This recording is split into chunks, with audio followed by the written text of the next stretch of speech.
Hello,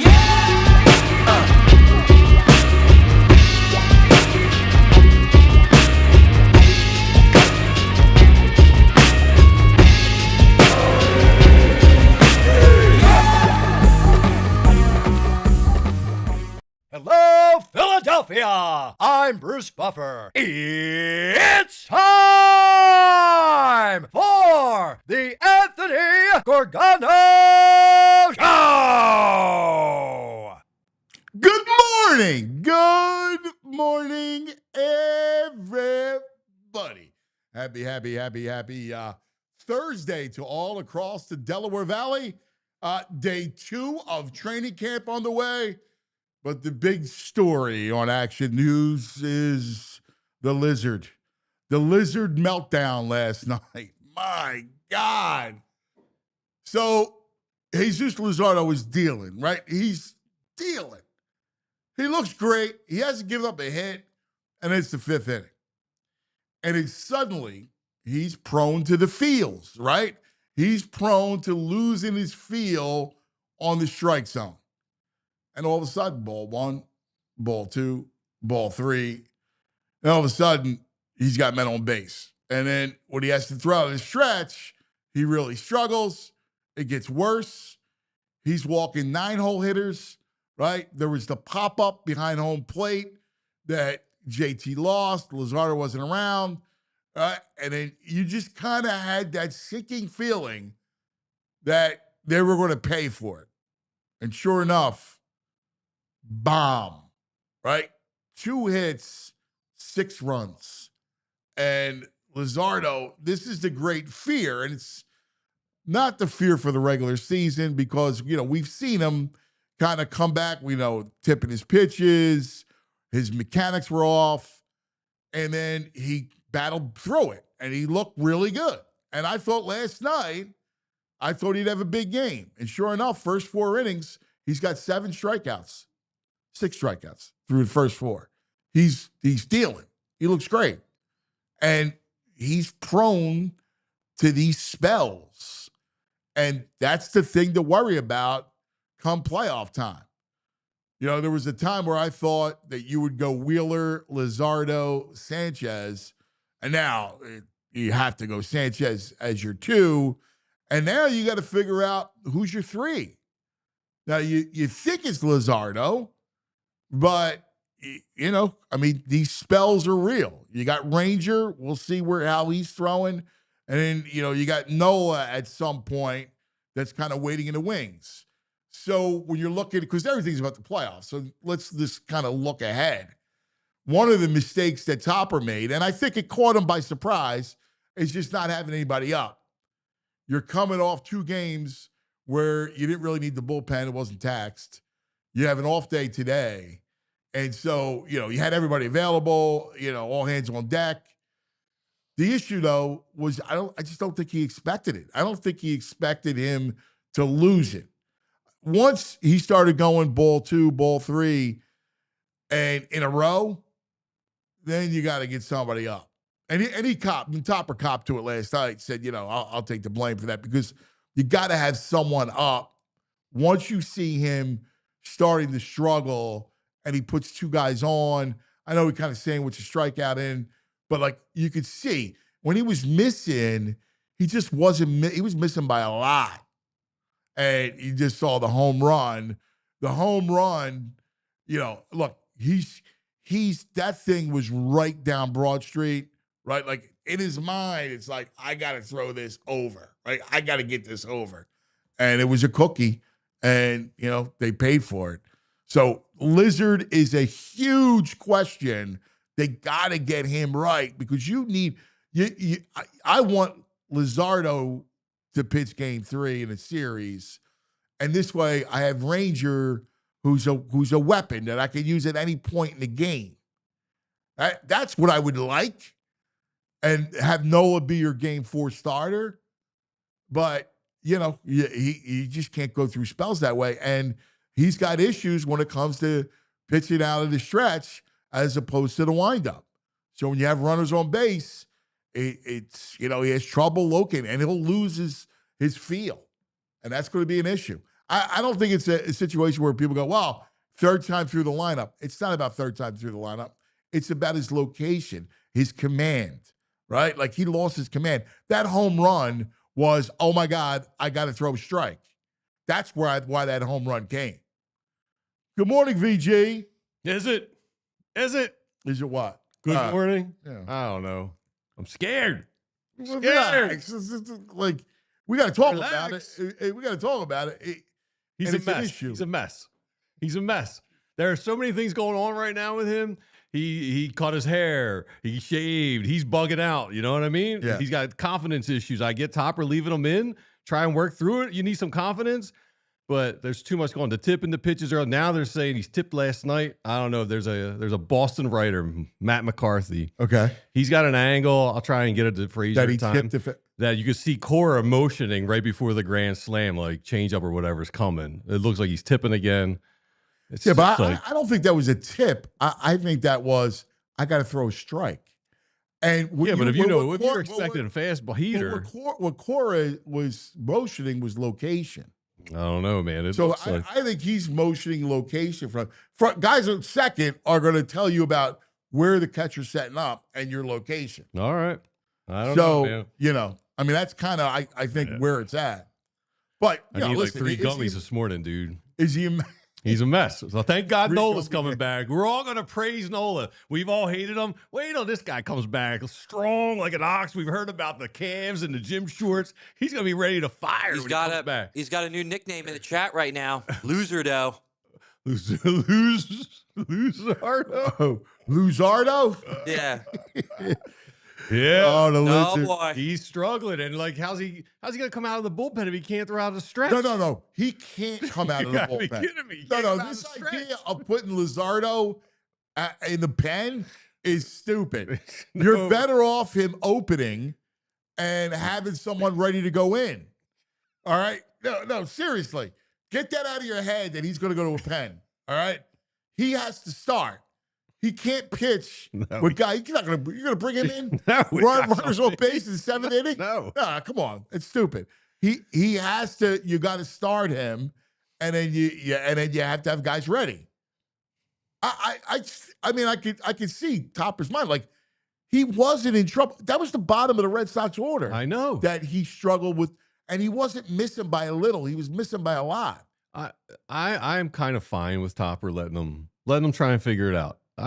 You won the series. I think it was honestly. I think it was less him trying to get him to figure it out, and more like, oh man, he's in real trouble. Like he's lost it.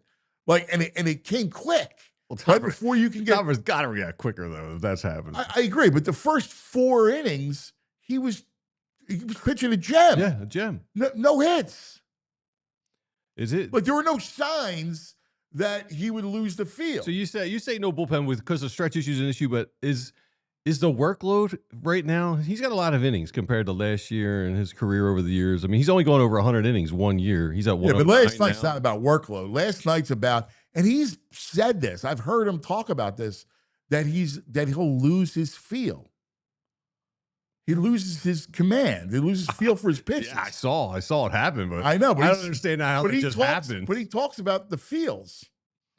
He needs to get brainwashed or something. He needs a hypnotherapist or something going on. I mean, it just doesn't make sense. It's what's so hard to wrap your head around. He looks so good and so dominant. And then it's just like, what? I know. Like top block throwing the second. He gets the yips. I like what's happening? Like, and that thing, the shame of it is the pop-up bails him out. And I think that got in his head. Yes. And then once that happened, it was over. Yes. He can't overcome that mentally. Yes. And that was a bad. I mean, even him, he's standing there pointing. Yo, make a move on the ball, dude. Like, you got to go. Yeah, your boy's like 15 feet past where the ball is. Like you can't get there. Right. Like you misplayed it. Like you got to go. You got to go bail him out. Like I know you're a pitcher, but you can catch. Like, right. Pop up. Right. Come on. No, it totally freaked him. Yes. Totally. Yeah, It totally freaked him out after that. And it's a shame because, he gets if they catch the pop up, JT catches the pop up, they're out. They're going to win. Yes. Sweep. Yes. Everybody's like happy. Yeah. Right? Everybody's fired up.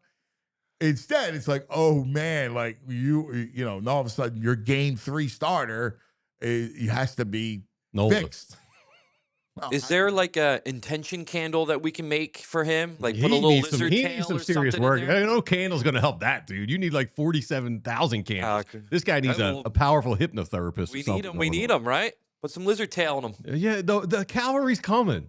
Oh, I can't wait to stick it up you Giggy, all you NOLA haters. He's coming. You can hear him. You can Jim hear the- Shorts. but in a perfect world, now listen, Nola works as a 3 if he's back, if he's NOLA. if he's work, because then you're going to go right, left. Luzardo starts game 4 in the 7 games. So you got to understand, you're going to need Luzardo in a series. Joe Rockhead might be right. It's Painter time. Let's go. Painter's got a 5-year array. Because his head, he's still stuck in the minors. He's ready to get to the bigs. Mentally, he's got to get to the bigs. That kid needs some success. And his stuff, I mean, it doesn't what happened with the Rockets. Eddie Ray says, forget a candle, light the match. He stinks.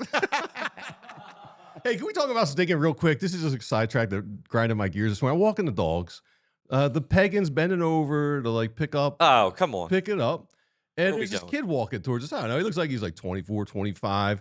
Well-dressed, little glasses, but he got flip-flops on. Looks like a math kid, a statistician maybe. Okay. As he walks past the peg and he rips one. No, he didn't. He Stop. ripped one, dude. Dude, just a straight like. I was like, what? You sure it was him at the pegging? No, dude. He was it bending was over him. already. It was him. Just ripped one, blasted the Are you court. Yes, he serious? was. Didn't even laugh or act like anything happened. I was like, what the hell? He didn't have earbuds in. I was like, yo, dude. And he just kept walking along. That sounds like a bro move. Yeah. It does. That's a Jamie move. Yeah. That's a That- Jamie that move, is a man. Jamie Lynch Flip move. flops and all. That's how the morning started. Well, not for nothing, but that's where you get, I mean, it wasn't like in her face, but he's just cruising past us and being like, and Dustin. dude. That's no good, man. That's a violation, man. It is a violation. Hold that through, man. yeah, right. At least you get like 10-foot clear as a buffer zone. Yes. Come on Yeah. now. Yeah. Come on. No good. No No. good on that. Wow, man, that's bad. Speaking of stink, I'm thinking, where's she going with this? Yeah, I mean, it Right. reminded me of my morning. Yeah. No, but again, you can't. He's got 2 months to get it right, like a strong 2 months to kind of get you where you need to be. there's so many He's moving got electric parts. stuff. I'm not giving up on Luzardo. And also, he's not. he doesn't stink. I love Eddie, It's but meaningful he doesn't baseball right stink. now. How's he handled? He's never played in games that matter in front of crowds like this. I mean, that plays into some people. Last night wasn't about crowd. He lost it. He has this. He's prone to that feel. Pitchers are weird, How come right? Like, quarterbacks never lose a feel like that. it's different. It's a different. You're aiming at. I don't know. It's completely different. It's baseball's such a mind bleep. It's such a mind I guess you're right. game. There's too much time alone on the mound by yourself. I mean, it's completely different. You try to put a Where ball in a football, pinhole. football, you got to think. Well, you don't have time to think. All right, let's get. You got boom, boom, boom. Let's go. Yeah, we need a 4-second pitch clock. When Luzardo plays, 4-second pitch clock. Get him in a groove. No, it's a shame because then JT ties it off of Chapman. JT came back. Yeah. Right. Like JT tied it off of Chapman. This And guy might say he might need to get drug tested soon. JT's on tear. He started out pretty slow. He's looking pretty good these days. wow, that was a big listen. test he is tied coming. it. It's a shame, man, because you had that game. It would have been nice to get that sweep. Wow, it would have been great to sweep the Sox. I know. Yeah. And the crowd was awesome. It was a good game. It was a Awesome. fun game. Awesome. And I got to tell you, you mentioned it to start. You mentioned it off the air before we got on about the broadcast. I watched the ESPN broadcast, and I it loved was it. very good. It's very good. Yeah, I know It's people really hate good. the Nationals broadcast, but it looks good. Like the colors are deeper. It sounds good. Well, I'm and going the more analysts in are solid. the quality of the analysis Yeah. is really You got good. Buster on the side. And right, and Buster, who I think we're going to get next week. Nice. And Buster giving you some insight with the deadline. Deadline's a week away, like so you're coming down on that, and he's talking about what the Phillies are going to do. They're going to be active. Yeah. I I can't wait for this. This is like we said flutters. This is it. Trade deadline's giving me flutters. Yeah, I'll go with you there. What gave me flutters yesterday though was camp first day. Oh, yeah. let's talk about no stress, nice and relaxing camp. Yeah, I love the Eagles' mindset from the players. I love their mindset. Mailata, listen, we're not defending champs. It's over. It's a new league. Yeah. It's a new team, new season. It's the perfect messaging. Jalen Hurts, no ring, right? Mm-hmm. Love it. I love it. Like that. That's the mindset of, and people go, well, it's contrived. Listen, it's not. It's not contrived because their mindset has to be, hey, this is a whole new year. We're not living last year. We've seen that blight teams. They come in, they're fat, metaphorically. You're fat, you're not working as hard, you're not as focused. Cole Hamels. Yeah. Yeah. I mean, we've seen that with teams and teams before, like coming in like measured, hungry. Like I get that sense. What does it mean contrived? I don't get it. Like, what do people? Why would you? That's contrived. I mean, this stems from Nick. I really think this is the messaging Nick gave in OTAs and everything. Like, this seems like the Nick messaging. Yeah, and they're all buying into it. Yeah, I think they will. I think one of the great things about that room, right, that locker room, is I think they're very like-minded. I think they're all about achievement. Like there's a pride in their work. Like you see it, how they tackle, how they go about their business. Yeah. Like I remember last year I was talking to one of the coaches and they were talking about how they wanted to be the most feared team defensively. Actually, I shouldn't say just defensively because the wide receivers take pride in blocking, and that O-line, they knew that they were going to wear teams down by the third and fourth quarter in the second half. Like they smelled the big plays. Talking to the coaches, both sides of the ball, they love being the most physical team. Like it was almost like a Ravens, like historically the Ravens are that team that are physically, they're always hanging on you, beating on you. Like that's who and I think the Eagles were just like that. Both sides of the ball last year. Absolutely. And it almost like they were competing. Like the offense was trying to compete with the defense, especially the line of scrimmage. Be like, who's just bulldozing people? Yeah. Yeah. And again, and talking to the coaches, like they were doing it with pride. And that's a lot of Fangio coming in here Yes, with this attitude. Yes. This old grizzled attitude. He's got Super Bowl. He's got them watching it the fourth quarter. Yeah. Right? Like, like that mentality. Yes. Like that's a big deal. I mean, I think you're right about Fangio. I think he has a huge impact on this team. Big personality. And they've bought into it. Like we saw the Dolphins didn't buy into Fangio, right? Like you got to be a certain kind of player to buy into it. I think you got to be a little younger. And which they are. Their defense is young. And I think those kids, like the Jalen Ramsey's a little older. Yeah. Got all the accolades. He's like, screw this guy. Yeah, he's also cornerback. Yes. But no, I think this whole makes sense. And I love the fact that Jalen's taking the lead of it, which is I'm not going to put the ring on. Yeah, I can see someone. Some people complain about it. I he's supposed to sit there flashing it the whole time. I applaud it. Yeah. And like I think that's the way. You see he's driven. You know what that ring's for? That's when you retire. You look back at your career, you pull out the rings. This was nice. Or when you're 7 years old and you're dating a 22-year-old. Yeah. And then you can go ahead, hon. Put the ring on, hon. You can wear 4 in one hand, looking like Dracula. Yeah. How many mortgages you need me to sign? Sure, hon. You got to put those rings on. The picture of Belichick and the girl with all those rings, because he's got 4 on the one hand, and he's almost like Dr. Evil. He is Dr. Evil. It was funny. Speaking of Belichick, real quick, there was a story. There was a clip. There was a podcast, and Belichick, one of our great listeners, sent it over to me. He goes, "Hey, did you see this about Spags?" And I was like, no. So I looked at the clip, And Belichick was telling a story about beating the Eagles, right? But it was from the 80s. Whoa. And he was talking about John Spagnuolo. Spagnuolo was a tight end for the Eagles. I love Spagnuolo. Yeah, we know because we're old. Yeah. Spagnuolo was a tight end for the Eagles, not Spagnuolo, who's Spags, the defensive coach. He said every time it was a run play, he had his arm up. Spagnuolo? Spagnuolo. Yeah. Yeah, had his arm up.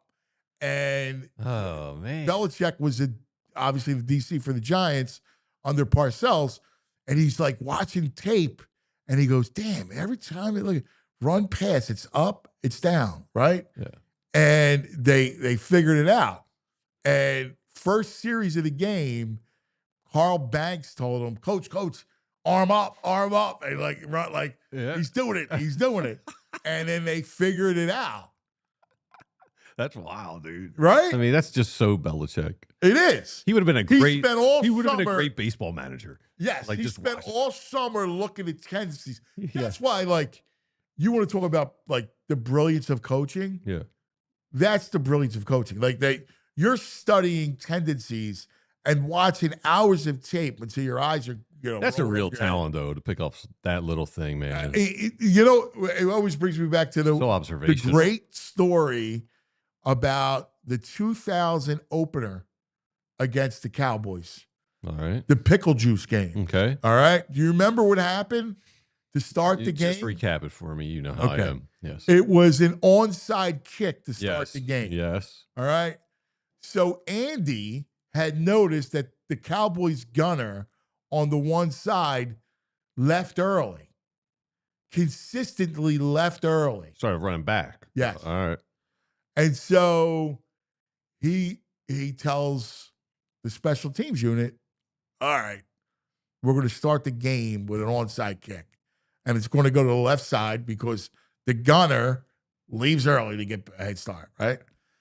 So I'll never forget, Ike Reese, the great Ike Reese, said, hey, Coach, like, really? Like, I don't know about that. And Andy's like, what are you, a pansy? Type of thing. Right? He's like, listen, it's going to work. It's going to work. Sure enough, it worked. That's wild. He left early, and they converted the onside Did kick. you ever look back? I'm curious. Is it just like a step or two? Like, you know what I mean? Is it that small a difference? Just like a step early? No, it was a little bit even more pronounced Yeah. than a step, but he got the head start. Yeah. And it's funny, but it takes a guy like Andy. It's why when I always looked at Andy, I was like, he's a great coach. Mhm. Like when you can figure stuff out like that, like it's one or two plays a game that make you win. Yeah. Mostly. You know? Unless you're the Eagles last year. Well, They just right. demolishing people. Right. You need 4 or 5. Punching fools. Yeah. I don't know about you, but I was immersed in camps yesterday. Oh, like yeah. all around the NFL. Dude, can I say? There's Aaron Rodgers. Can I say the Pittsburgh going one? to the Steelers. St. Vincent College, the players are going Awesome. to. I Yeah. like it when they go to the dorms. do too. I do like that. There's dude. Aaron Rodgers heading to the dorm. My Yeah. boy Sammy all fired up. Yeah, dude, I kind of miss that. I mean, I get what they do here, but I miss having the I do players at the too. college campus. Dude, I miss Lehigh. Lehigh was a blast. Like, Yeah. we would be up there every day. Mm-hmm. Yeah. I loved Lehigh. I loved going up and, like getting away. And, Tomlin's that guy. It might have been Tomlin where, like, I think they get a full-size bed, but if certain things happen, they can upgrade the size of their bed. Like, if they... Oh, really? I didn't hear And that. he's also doing afternoon practices because it was too cool in the mornings and doesn't toughen them up. So he's doing late afternoon practices only this year. Yeah. Yes. I kind of like, I get it. We don't do that. The Eagles don't do that. They won a Super Bowl, but I kind of like the mentality of, put them through a boot camp. It is what it is. Like, I don't think there's one right way to do it, but Yeah. I see it. I think Andy still does it. I want to say they still do it. I know they did it as of 2 years ago, but like they like to go away and teams, Yeah. like I liked back in the day when everybody did it. Nobody stayed home. No. They all were out. Yeah. And the Cowboys were in California. Thousand Oaks. Oh, is that where they went? Thousand Oaks. Yeah. Man, that's like a bougie suburb. Yes. Yeah, it actually was cool and temperate. Yeah. Like, it was nice. And then they went from Thousand Oaks when Baldy played. And then they moved to that I went to, which was in Oklahoma. What part of Oklahoma? You were in Oklahoma? I was in Oklahoma for camp. And it was, I told you, we had the locust storm at camp. Oh, yeah, you did tell me that. Oh, that was Oklahoma? That was in Oklahoma. We were, I was at Covered Cowboys camp, and I'm driving, and all of a sudden I see like a cloud. And I'm like, wow, what's this weird cloud that's coming down? And meanwhile, it's bugs, right?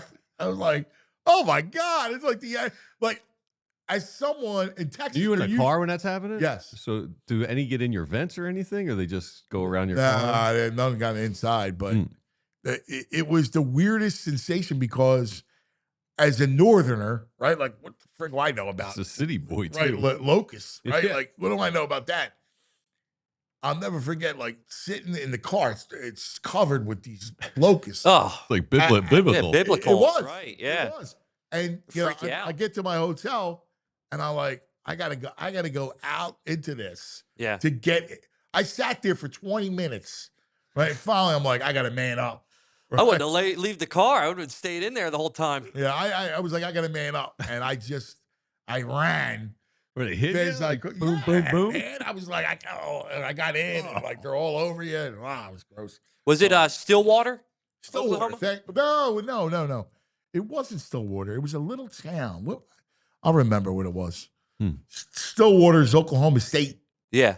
The Oklahoma State Cowboys in Stillwater. Come on, get your Oklahoma schools right. Norman. Sorry. No. But it was a small college. Something like that. Point. Yeah. Yeah. Where they used to train. Anyway, lots to get to today.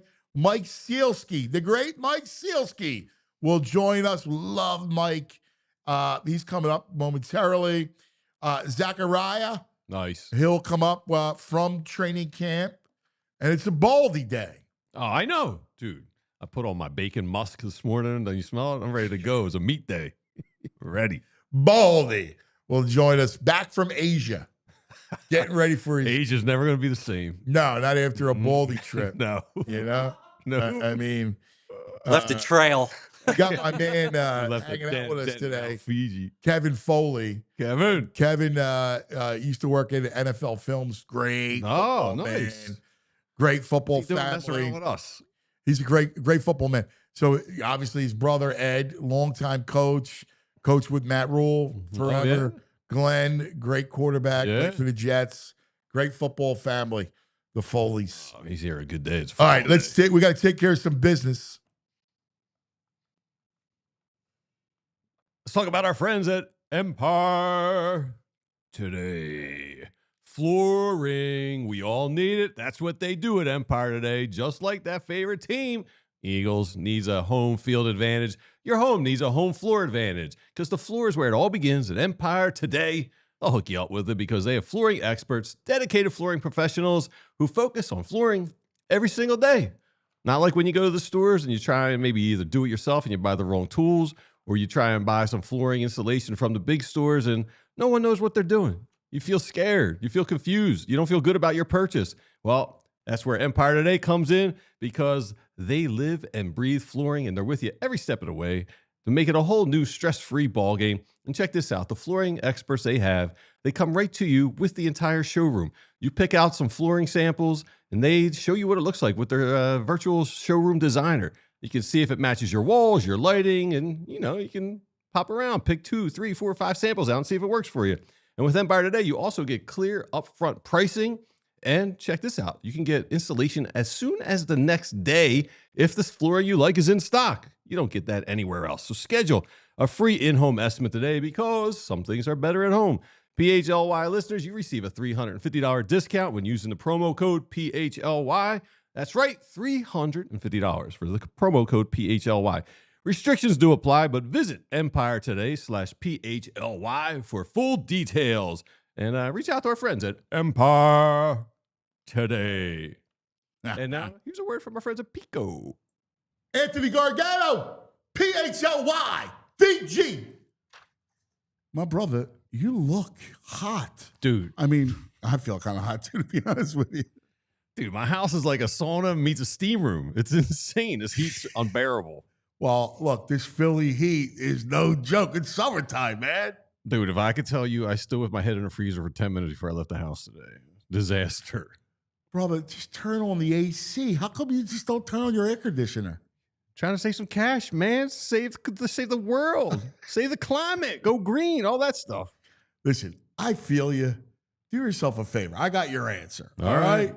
Like, do it solid. Check out Pico's energy saving rebates. All right. They've got deals on Energy Star cooling equipment that actually work and cut your bills. So you're telling me no more freezer head? No, not unless you want to look like a freezer head. No. I'm good. All This is right. great news.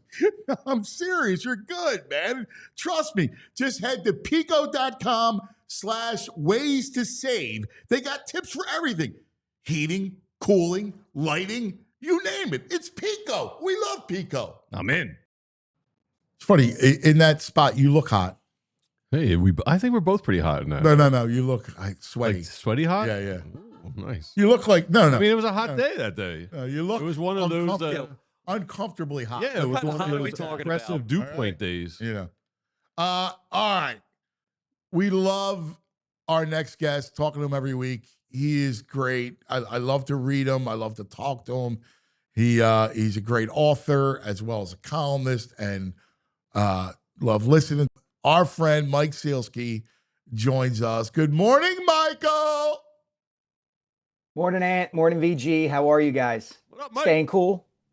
So I still feel bad off the Chat GPT from last Oh, week. don't worry about it, man. Don't worry about it. Like, we're all going to get caught up in this idea of AI like being a beneficial thing. And at some level, in some ways, it's just never going to stop destroying us as a species. So Yes, it will such destroy is us. life. You're right. And that was a little kind of lesson into relying on AI. And we'll do the brain showdown. I got an idea. I want to do football. All right. Sounds great. All right, we'll do football. I'm going to write all the questions myself. So this We way, got to get this in before Skynet becomes self-aware, because then, Arnold comes back and tries to kill John Connor and stuff just goes off the rails. So let's get this trivia contest in, as I said last week, before our robot overlords, rule us all. That's great. All right, before we get to Luzardo and Eagles camp, as always, what's new in your world? Plugging away on Rocky. You guys will appreciate this. First of all, did a second interview yesterday with Gene Kirkwood, who was a confidant of Stallone's back in the day and was the executive producer of the movie. He was one of the engines that kind of made Rocky, got Rocky onto the screen. And then the other thing I decided to do, is I'm actually going to start the book. The preface of the book will be based around the opening of Lincoln Financial Field back in 2023. If you remember that night, Yeah. they turned the cameras to Stallone, on the Eagles nest, pumping his fist and wearing an Eagles jersey with Deuce Staley's number on the back. And I talked to Joe Banner and a couple of other people about how the Eagles did that, because they kept it all a secret in the weeks leading up to the opening of the link. And that to me is that captures everything about Rocky in the culture, especially in Philadelphia. That Sylvester Stallone, and this character would be the perfect symbol to kind of turn the page on Veterans Stadium and start this new era with the new stadium. And, it's a football stadium. It doesn't have anything to do with movies. It doesn't have anything to do with boxing. And yet that moment was perfect. So that's going to be the beginning of the book. Well, think about that's utterly brilliant. But think about the impact of the movie across sports, right? Right. Like, if you just stay with the Eagles for a moment, the bells on a big play for defense, right? Like, it's 3rd and 8. Yep. And it's in 4th quarter, and the Rocky bells. And I tell you don't want to just crush someone. It's the greatest. Yeah, it is. And, one of the funny things in doing all this research for this book has been how many critics and other writers really have a negative impression of Rocky and the whole series. And to a certain degree, I get that. There's we don't have to get into them now, but there's some stuff that I understand where they're coming from.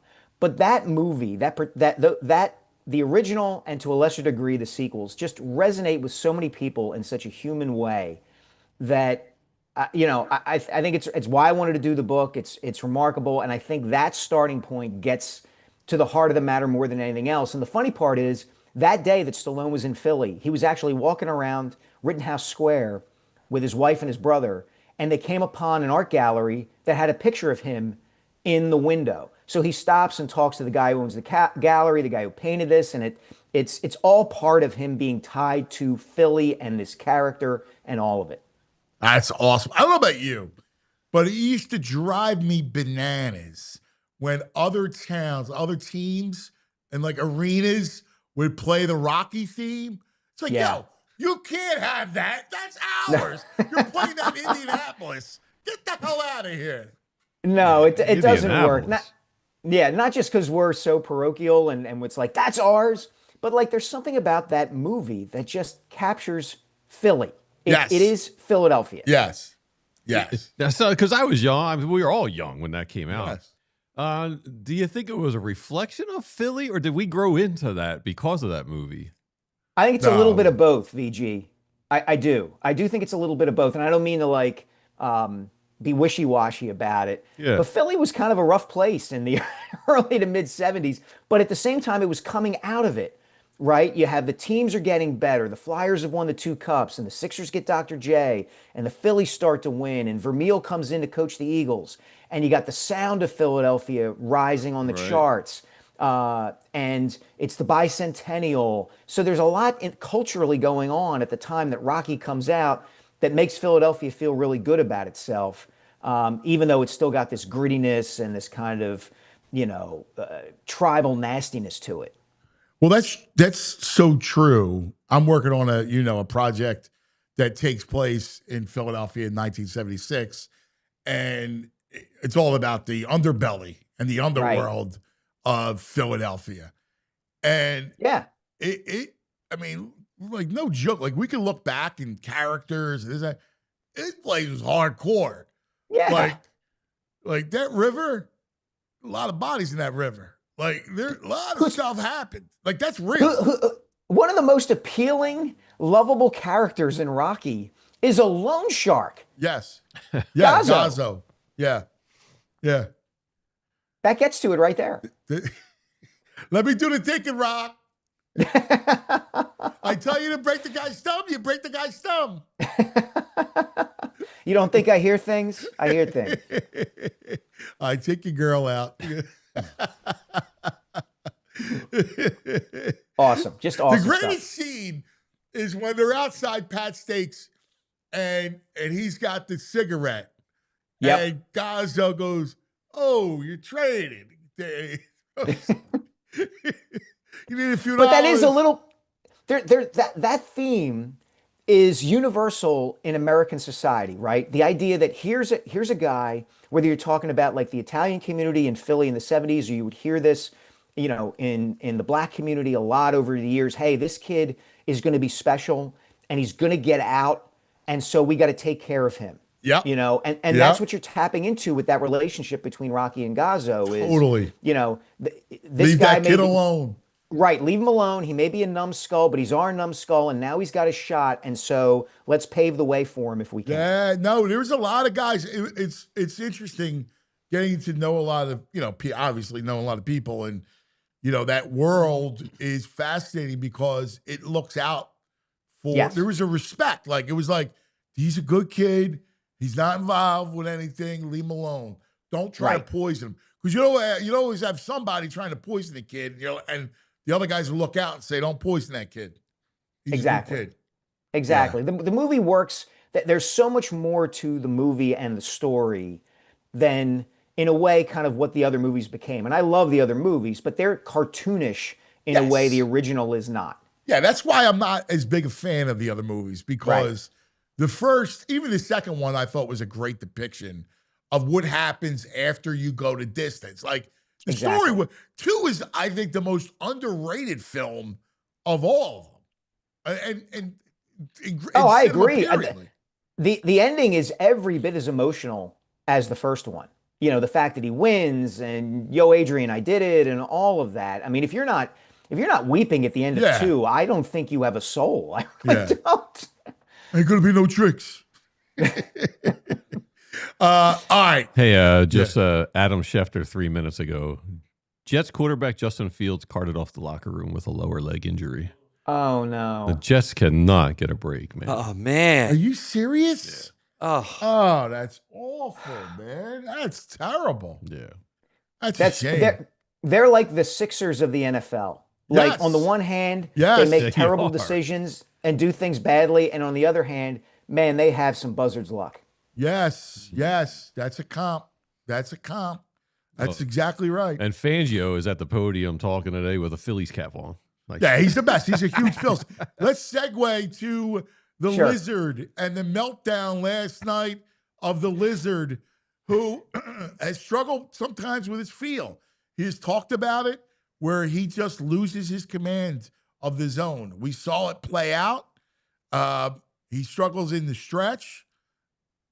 Last night, Mike, that's a big deal because first of all, anybody wants to bring him out of the bullpen in the playoffs is ridiculous because you don't want to bring that guy in with guys on base. Yeah, Matt Gelb had a great piece on The Athletic today, kind of breaking down how bad Luzardo has been out of the stretch. And you're 100% right, Ant. I wrote this the other day for the Inquirer, that I know how counterintuitive it sounds. I totally get it. Christopher Sanchez has been amazing. And he just, I write this the other day and then he, pitches a complete game and strikes out 12 and is utterly dominant. But if you're going to move a starter into the bullpen for the postseason, I'm not sure what the other option is other than Sanchez. He can strike hitters out. He's got a put away pitch. NOLA, even if he comes back and is throwing great, is not going to be, he's not set up to be a bullpen guy, just the style of pitcher he is. And Luzardo is just too freaking risky. And this was before what happened last night where, in a couple of minutes, he went from shutting the Red Sox out to, a freaking fireworks display. So Dombrowski's either going to have to get really creative at the deadline here to add another arm or two, or they're going to have to get creative in terms of who they move out of that rotation into the bullpen. Yeah, here's the thing. At one point I agreed with you about Sanchez, but now he's almost too good now. I get it. I get it. I can't move him now. I move Ranger. We've seen Ranger work out of the pen. Yeah, he is he's a weapon, right? You could go multiple innings. I know we were thinking about someone in a leverage situation, but I think you just got to trade for that. I think you got to go get a leverage back end guy. You start Wheeler, Sanchez, whoever's pitching better out of Luzardo or Nola. The other guy's the fourth starter. And, that's your rotation. And then, when Luzardo's going, you just got to have someone up in the pay. You got to be vigilant with him. Yeah, it's funny, though, if you think about it. The Luzardo situation now has become very similar to the one that the Phillies encountered that first year with Taijuan Walker, where he started out well and you thought, okay, they're going to have some depth and some optionality here. And then by the end of the regular season, the Phillies were like, we can't start him in a game in the playoffs. And we can't even pitch him in a meaningful bullpen situation in the playoffs. And I wonder if Luzardo is heading the same way. We're like, as you said, if you can't put him in a game when runners are on base or he can't handle runners being on base, where does that leave him? The only thing is, I don't want to get too flipped out over it in the sense that, listen, the first 4 innings last night, he was dealing, man. Didn't allow a hit. He had 6 strikeouts. He's had long stretches of utter dominance. Yeah. That's why, and Walker never did that. That's true. Walker doesn't have the stuff that Luzardo does. Luzardo, listen, his issue, he allowed 2 hits. His issue is command. There are moments where he just loses command. Now, I know he was tipping earlier in the season, and you had those 3 starts where he got hit hard. But other than that, he hasn't been hit hard. And last night, it was more a product of losing the strike zone. Yeah, and then throwing one bad pitch in a bad time. It's a Yeah, problem, you know man. what that pitch is? That is, I Yeah. gotta get something over. Exactly. Yeah. I mean, look, and it's the counter argument to everybody who says, well, you got to, when a pitcher's wild or loses command, you got to take until you get a strike. Sometimes the strike is a cookie and you hit it 395 feet. Exactly. I mean, I don't want to get too nuts over it. I mean, obviously it's a concern. The other issue is Painter's not ready. I mean, Painter's Right. still that's another, I thought that by now we'd see Painter, he'd be ready to come up and, but his ERA still 5. They got issues here, man. They have haves and have-nots on that staff. You got Wheeler and you got Sanchez, and those guys are practically automatic victories, or at least games that you know you're going to be in the entire time. And then they got guys who you just don't know. And boy, all of a sudden, they need Aaron Nola to come back and be really good Aaron Nola. Here he comes. I don't know if you probably heard earlier in the week, Nola's looking good. He's looking strong. Jimmy Sielski, Jimmy Steak Salisbury saw him in some gym shorts, so he's looking heard strong. The discussion, VG. Yeah, we're good. Your fixation on gym shorts is troubling, to say the least. We trust in Nola. Every time I hear gym shorts, I think of Jim Schwartz. Something about it. Let's switch gears to the Birds, Mikey. And first of all, how great is it to have it back? I don't know. I still love camp. I see guys out there for camp. I get excited. I do too. I mean, I've been covering it for so long that I start thinking back to, I remember the first camp I covered, or 04 with TO when there were 20,000 people, and 05 with TO when there were sit-ups in a Morristown driveway, and all that stuff over the years. And there is something nostalgic, at least for me, about okay, here are Nick and Howie sitting down talking about it, and here's Lane, and here's Saquon, and we're back in the rhythm of an Eagles season. You ever? It's funny you brought up that the opening press conference. Do you ever look at it? And this is just because we're older and we have done this a long time. But I see it and I go, man, I've been to a million. I've seen a million of these press conferences, and none of it matters. It's all there are times when I think the older you get, you go, none of this really matters. And I don't mean practice, because practice matters, but all the words and the press conferences and all the fluff, and it's all just eyewash.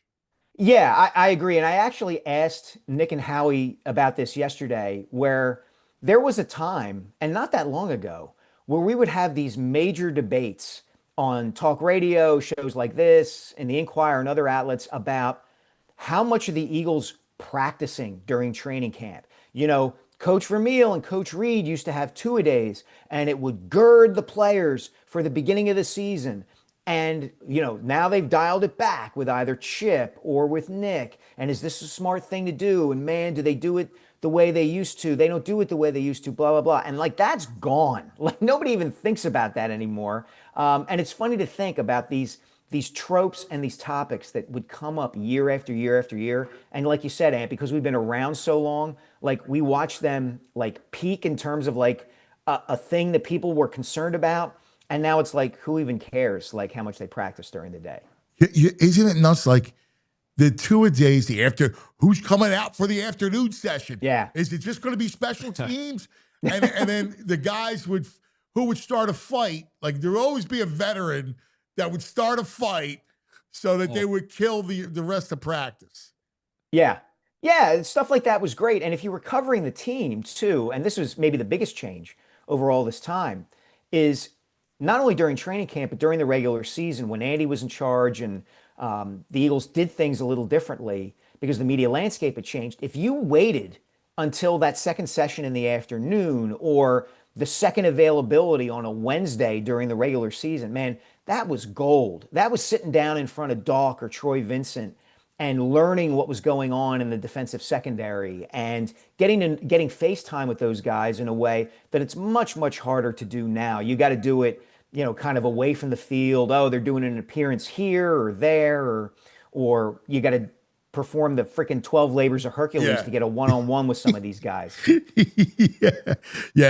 mean, Trent Camp was great. Fans would be like, fans would be there cheering and screaming and all of that. Yeah, back in our day, that's the way they did it. Yeah. Look at that, the deep ball, like run the ball. Like it's camp, like it's crazy how they would do it. Yes. But I will say this, because they hit in practice last year. One of the things, and I was talking to one of the coaches recently, and he and I brought up earlier about how there is a pride in them being the toughest team in the league, both sides of the ball. And they put the pads on during the week. That was not like it was in previous years. And they expected teams to wilt in the third and fourth quarters, expected those home runs by Barkley. That was a big deal. It was. And Nick talked about that a little bit yesterday when I asked him about that. He basically said, like, I think the way to get better at football is to practice football. And I think he's very much a driver of that idea that we are going to hit during the week. There is an element of toughness here. As you said, kind of the war of attrition, and the Eagles are always going to be the team that wins that. I mean, gosh, go to the Super Bowl, right? Like they won that war of attrition like midway through the second quarter of that game. So yeah, I mean, it's part of who they are. I think it's, I think it plays well, obviously, in the city and the market. People like that kind of team. It was one of the reasons that people love that team last season as much as they did. It wasn't just that they were great, that they were 18-3, won the Super Bowl. It was the way they did it. The number one ranked defense, the number one running back, grinding teams into dust, the tush push. It was Philadelphia's dream football season. It absolutely was. It absolutely was. And they're going to continue to do that. They've gone from being, a kind of a finesse team over the years to embracing this kind of style of play. Yeah. Yeah. And it's funny. We talked about this yesterday about how last year was everything that we've ever wished for, right? You bring up number one running back, run the ball. Yeah, run it, run it. Like, a hard-hitting defense. I played the Cooper thing yesterday a couple times because I wanted to see Coop take down Henry again. Like, are you kidding me? You're like, what a great, like, I imagine that kid. So I saw him on Monday because they were here shooting exciting mics. And, we're BSing and all. I'm looking at the kid. I'm going, how about him? 22 years old, right? Great looking kid, awesome personality, terrific player, took down Henry, pick six in the Super Bowl for the Eagles. He's down there down the shore last Saturday at Memories dancing. Yep. You're living on top his best of the world, life. right? Yeah, living his best life. And your point about last season being a dream season for Philadelphia sports fans and Eagles fans is 100% accurate. I thought about this during the Super Bowl and actually mentioned it in the column I wrote off of that game, which is the only reason to think the Eagles were going to lose that game or to be nervous right up until the moment of the dagger touchdown to Devontae was that you were conditioned as a fan over all those years of losing to think that the anvil was still going to fall out of the sky and land on your head. Like if you were just an objective, detached observer watching Super Bowl 59, you were like, oh my gosh, the Eagles are going to score 100 points and they're going to name their number and destroy the two-time defending champions. But if you grew up following the Eagles and covering the Eagles and rooting for the Eagles, you were like, I don't know, 24-0 at halftime. Anything could happen. This is Mahomes. 27-0. I still don't feel good. Everybody was jailing at the end of that game, going to Nick and saying, are you sure? Are you sure? Dude, you're so right. Like, for the 2 weeks going into it, I remember thinking, they're the better team. Like, they're going to control the line of scrimmage. But you don't want to say that because there's been so much that's happened over the years where the Philadelphia team was the better team and didn't win, that you don't want to say it. I know. I was talking to my cousin because we all got together to watch the game, and I'm going, and we're looking at each other. We're trying not to. We're like this looks like a rout. Yeah. But we're like you're apprehensive because you go, oh, I mean, are they really going to blow out the Chiefs? Mm-hmm. Yeah, they did. Yeah. I still remember sitting in the press box of the Superdome, and Matt Breen, my friend and colleague, was sitting next to me. And at the end of the DeJean interception touchdown, he turns to me and goes, "This game's over." And Matt is like Northeast Philly through and through. If anybody was going to be a Philly guy, it was going to be Breen. And I'm like, "Are you sure, man? It's 17-0. This is the Chiefs. This is Mahomes." He's like, "This game is over." And he was right. Yeah, it's pretty awesome. What do you think about the whole mantra mindset that, hey, we're not repeating, last year's over? I mean, they've gone, like overboard in this sense of, hey, new season and no ring, we're not wearing rings, and they're trying hard at that. Yeah, they're trying hard, and it's like we said earlier, it's still just training camp, and NFL games aren't played during press conferences. I get that aspect of it, but it's the proper way for them to approach it, right? Yep. Like there was a little bit of chest puffing in 2018 Yes. in the aftermath of the Philly special and that first Super Bowl. Certainly from Doug, you could see it from This Doug. is the He new writes a norm. book. This He is the has new a norm. book. All of that. And I like that. If you're an Eagles fan, you have to like that they seem to be not taking that approach this time around. And I think Jalen goes a long way in kind of setting that tone. Like I wrote about this for today, that we've spent all this time in this offseason, like rating him and ranking him and trying to label him. What is he? How does he compare to Mahomes and Burrow and Lamar and all of these guys? And he said that all he wants to do is win. It doesn't matter the numbers, et cetera, et cetera. I hope for the Eagles' sake that he follows through on that. We'll see, but it's good that he's saying it. I'm with you. I love it, and I think it's perfect. It's the perfect kind of narrative. What's an interesting story is you brought up Doug and the way Doug did it. Doug and Sirianni is a fascinating kind of look at the last two Super Bowls and how they went at it. And what's interesting, what comes out is that Sirianni's the grinder. Doug wasn't a grinder. No. And not only is Nick a grinder, but Nick has never been shy about really saying what he thinks. I've talked to people within the organization about this. I'm sure you have too, about that. He was never going to be somebody who held back what he thought. He might end up going along with, what Howie wanted or what the consensus kind of was, but Doug was different that way, right? It took Doug a little while before he's like, no, I want to keep my coaches. And I think they always thought when they hired Doug that he would be kind of part of the committee, to go along, to get along. That's his instinct. Right.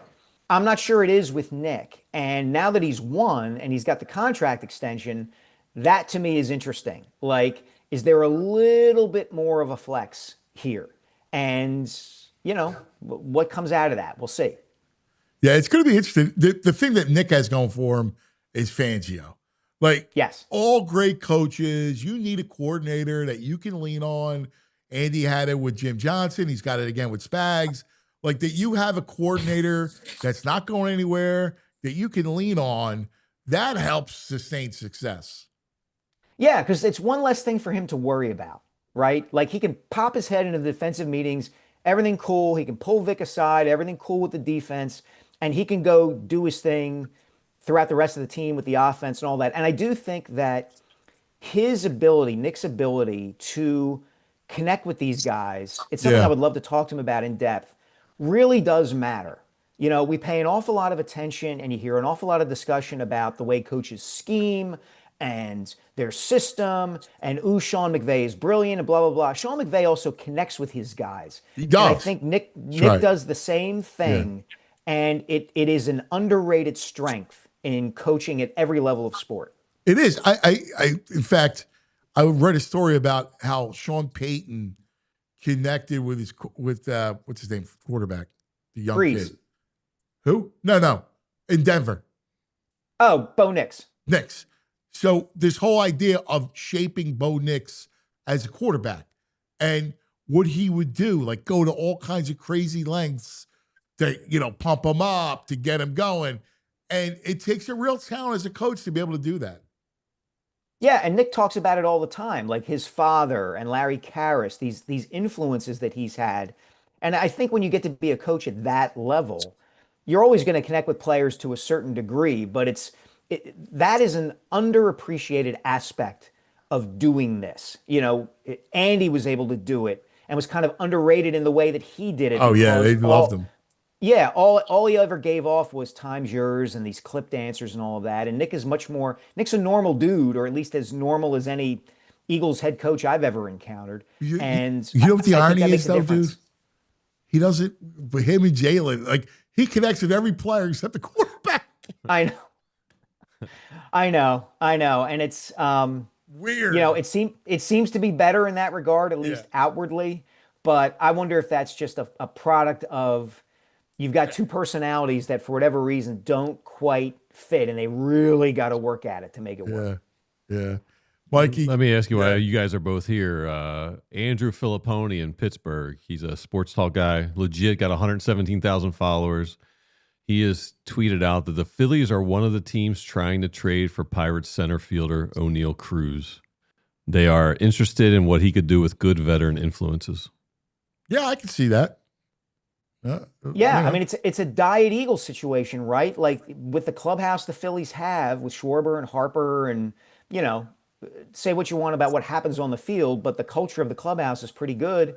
You bring in a guy, and hopefully he's 128 against lefties. Yeesh. Yeah. He strikes out a ton. He does. Yeah, you're right, Kev. He does. Strikes out a ton. He's another lefty. He's a head case. He's another lefty. But this is a place where you can get well. Yeah. But he might even get well and then not produce. Yeah. Based on that. Yeah. No. And again, I don't know about another lefty. Like you need some right-handed pop. Oh, that's why you guys are, the Buxom situation, right? That's why you guys like him so much. Exactly. Go after him. Exactly. Not you guys, him. I know. No, just me. He doesn't like Buxton. Okay. All right. Yeah, sorry. Don't mean to tarnish you there, VG. Yeah. What's not to like about it? Guy will be hurt by Labor Day. Yeah. Yeah, exactly. Yeah. Okay. Hasn't been hurt yet. All right. Yeah. No, Mikey, you guys got Z-Berm waiting, and he's sweating, and it's hot out there. So why don't I get off and you get him on? Mikey, we love you, man. I can go all day long with you, man. You're the best. All right. Thanks, guys. See you, buddy. See ya. All right. That's right. Z-Berm is waiting right here. Let's go live to Novacare, where Vic Fangio has spoken. And yes, look at it. It's camp, baby. Z-Berms. Look at it. Look at it. Yeah. Oh, sorry. I'm trying to give you guys the scene here. That's it. more feeling than seeing me. Right behind me, the players are practicing. They just got on the field. We're just finished with Vic Fangio. Stretching will finish up in about 10 minutes. We'll get on to individual drills. Day 2 of training camp is here. I love it. And I'm fascinated by Fangio. What did he say? Like, let's dissect his news conference. Yeah, so first off, regarding Jihad Campbell, he did not expect to see Jihad Campbell yesterday. Everything he had heard, it was going to be a little longer. He joked that his training staff likes to underpromise and overdeliver to make themselves look good. They certainly look good, because that was the big story yesterday, as you well know, is Jihad Campbell being out there. He said he wasn't going to read much into a 1 hour practice the first time they had Jihad Campbell on the field. My analysis here, though, is just the fact that he was out there is critical, because by virtue of him being there week 1, really makes you think he could be. By virtue of him being out there day 1, it makes you think he can be a week 1 starter for you. So I think that was the best news that could have happened for the Eagles on the first day of training camp. Vic Fangio spoke about Quinyon Mitchell playing both sides. And they're just trying to see, in case they're in a situation where they want Mitchell to travel with the receiver or to cover a particular receiver on that side. You can play the right and the left. A bunch of other things that we can get into as well. Yeah, I'm fascinated by what they're going to do at the cornerback spot with that. Like, I think you're right. And I think he's got to travel. Yeah, I mean, certainly he is their top corner. Fangio has had players travel in the past. obviously now what they did last year. I think a lot of it obviously depends on who that second receiver is too, right? Yeah. You know, there's some teams where you might like the Mitchell matchup better just on one side, Yeah. but it's certainly it's not something that they've ruled out, and it speaks a lot to how Quignon's developed since last year. All right. So with Fangio, with the 3 levels. So we'll start with the D line. Jordan Davis. Yeah. Losing weight, looking good. What did he have to say about Davis? Yeah, he said you started seeing that toward the end of last year, the back stretch of the schedule, and into obviously the postseason. So it's a welcome development. It's not necessarily a surprise to them, given the way Jordan Davis finished last season, but it is something that they wanted to see from him this year. And yeah, you guys saw the photos. I know you showed. I think it was EJ Smith tweet on the show yesterday. Jordan Davis does look noticeably slimmer. I spoke to him about this back in the spring, and he just talked about the consistent regimen he was on and the things he was doing behind the scenes. He works out at like DuPont Middle School. He said, those guys see him every day there, so it's definitely apparent. And then also Jalen Hunt, who had, because I know we're talking about the front, Jalen Hunt, who had a good practice yesterday, chased down Jalen Hurts on a would-be sack. Jordan Mailata said this guy's going to be a star.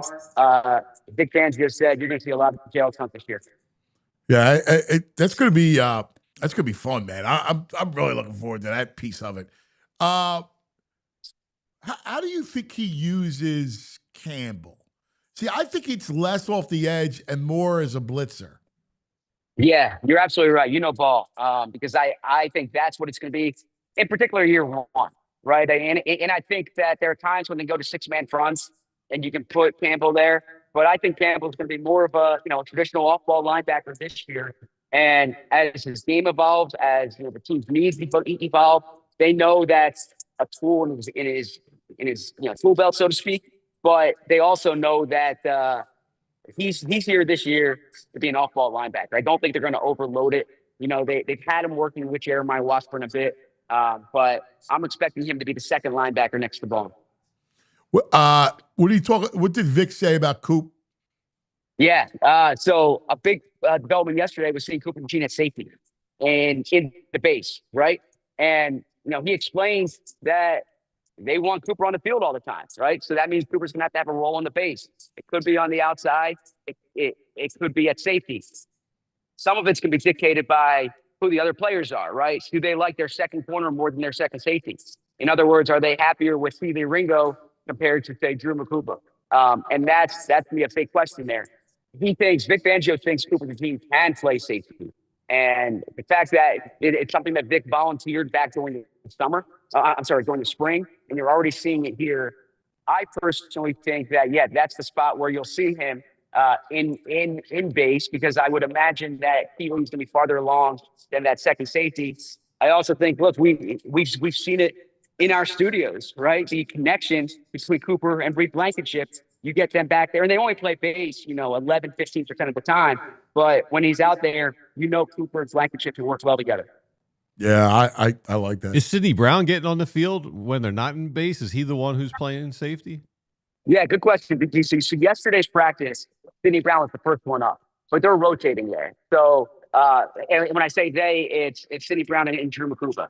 So you saw Sidney Brown first up in team drills at safety, but then you saw Drew Mukuba up with Blankenship. So the competition is really between them. I know they have other guys, Christian McComb, they have Lewis Seen. At this point, it's really Drew Mukuba and Sidney Brown. And I think this is going to really be determined, first, second preseason game. That's when you'll see more of it. They're trying to get a better sense of both players. Sidney Brown wasn't out here last summer, so this is really his first training camp with Vic. I know it's only day one, but did Mukuba look? How did he look? Did he look like he belonged out there? Did he look like a rook? Yeah, so in terms of how he looks, he's definitely leaner than most safeties you see, and especially compared to Sidney Brown, right? I mean, he's built more. I don't want to say like a cornerback, but he's kind of tall and long, or he's leaner and longer than he is, muscular. But he can move. The movement skills are apparent from talking to people. They really like his football intelligence. And you got to remember, this is a guy who, when he got to Clemson, he was a slot corner for them, right? And then Yeah. he's kind of played different spots. And it wasn't really until he transferred to Texas that you really saw his full arsenal at safety. You saw some of the ball skills. The big question with Mukuba, though, is going to be tackling. Yeah, And run support. yeah, they're not wearing pads right now. So that's why I say the preseason games are really when we'll have a better idea of that. Yeah, that's going to be the issue with him is run support. Right. You know, can he come up? Can he make plays? I mean, that's going to be that's a big deal. How about McWilliams? Like a lot of buzz on McWilliams. Yeah. The last question the press conference today was about McWilliams. He's a young player they're bringing along. I don't want to overstate it based on one practice, but my expectation is that he's going to be on the team. But I think he can be in the mix as like a top depth guy on both the outside and the slot. I'm particularly interested in seeing him in the slot, but his experience in college was on the outside. You're right, there is some kind of under the radar buzz on him. In that he's someone that they were real comfortable with in the scouting process. Not a big school player, transferred mid-level schools. So he didn't have big pre-draft. The buzz wasn't high pre-draft, but they scouted him hard in the Senior Bowl. They know him well. You're going to see him have a role here. Yeah, I like it. I guess there's from the buzz yesterday in the reporting. There's two questions out there. We heard that Kelee Ringo got burned a couple times. And then we also heard that Terrace Marshall made some plays, and he's a guy that AJ said is making the wide receiver room really uncomfortable. So is it a fact of he is Marshall looking good or is Ringo looking bad? Yeah, so good question. So there were two plays yesterday when Kelee got beat deep. One was by Marshall on the field right behind me, and it was down the right sideline. The other was by AJ Brown on the left sideline. The AJ Brown one, like, no worries. I mean, AJ made a great catch on a really nice ball from down a back shoulder throw. That's going to happen. The Terrace Marshall one, he got beat. Ringo got beat. And, one of the things that I'm really monitoring with Ringo this year is tracking the ball downfield, right? Because you see Kelee Ringo, it's like he's built in a lab, 6'2", runs a 4.33 40. He's 23 years old. But I want to see him identify and track the ball downfield. So we need a larger sample size, but in that practice, that's a matter of fact. Like, he got beat on those two plays. He's the first one up at corner. Adoree Jackson switches up with him. So they're both getting reps. But I think this is Keelee's job to lose. As far as Terrace Marshall's a former second-round pick. The college football fans out there recall that great LSU team. They had Justin Jefferson, Jamar Chase, and Terrace Marshall. He's kind of bounced around the league. He was drafted by the Panthers when Joe Brady was there. His former OC with LSU, and so he's someone who's trying to make the team. There's some talent there. I would have him on the outside looking in, but as we discussed last week, there's some open spots at depth wide receiver. Right, there's three guys are going to be on the team. AJ, Devontae, Jahan, and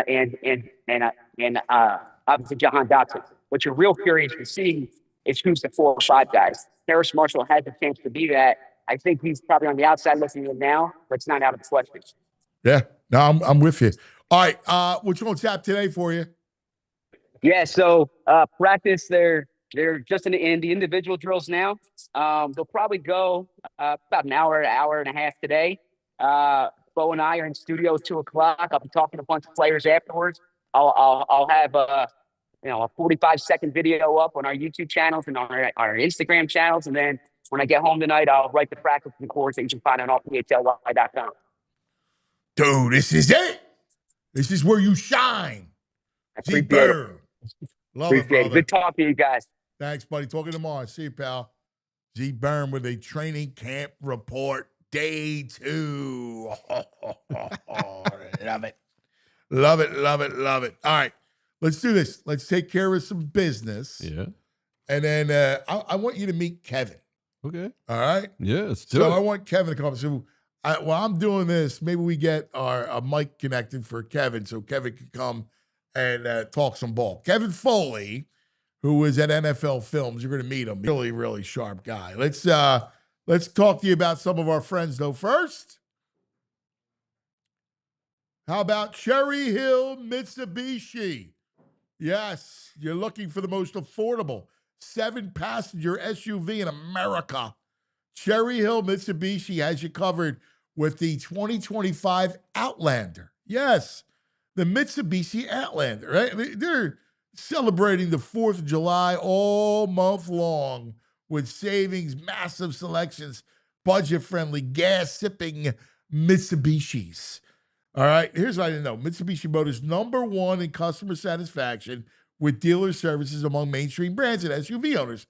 And that's not me saying it, it's J.D. Power saying that, all right? They give you the best warranty in the business, 10 years, 100,000-mile powertrain, 5 years, 60,000-mile bumper-to-bumper. Why settle for lesser warranty, be on the hook for costly repairs down the road? You don't need to. Do yourself a favor. Stop in. You tell them PHLY sent you, all right? It's over. They're going to give you all kinds of the cuz discount. They're going to take great care of you. Cherry Hill Mitsubishi, a folk auto dealership, all right? I'm telling you, drive home today in your new Mitsubishi, minutes from all bridges, available online 24/7. CherryHillMitsubishi.com. Check it out. Now, I know people buy Mitsubishis elsewhere. I just don't know why. All right. Now, let's talk about Bet Park Sportsbook online casino app. Ready to rear in. It's always there, ready to go. The Bet Parks app. Check it out. Check out the casino, man. All the casino games. I know tonight's a light night in the MLB slate. But here you go. You can take your app anywhere you want. So they have games like Huff and More Puff. Yep. You like that? Yeah, it's decent fun. All right. Mega Fire Blaze. I have not played that yet. Sounds good. Dwarves and I Goblins. love Dwarves and Goblins. Yeah, it's in here. Yes. The love it. Dwarves and Goblins. Yeah, come on, man. Well, Dini said that's a great game. Come on, dude. It's fun. I hang out with a pagan. Dwarves, goblins. Why not bring them all in? Yeah, that's your kind of world. Yeah, dude. Squid Games. I like the Squid Games. Plus the Money Horse. I haven't played Money Horse yet. Mad Monkey too. Kind of like it reminds me of Donkey Kong a little bit. Oh, yeah? Yeah, the monkey's happy, fun looking. Like, I don't know. It's got a good vibe to it. I like it. They got Cash Eruption. That hit on that the other night. 88 Fortunes, Cleopatra, right? And of course, all your futures for all your football and all the baseball stuff. New Year's is get up to $1,000 casino bonus back if you're down the first 24 hours. All right, for something different, you can play with a live dealer right on your phone, tablet, or laptop. That's right. You got to be 21 in PA, New Jersey, Maryland, Michigan.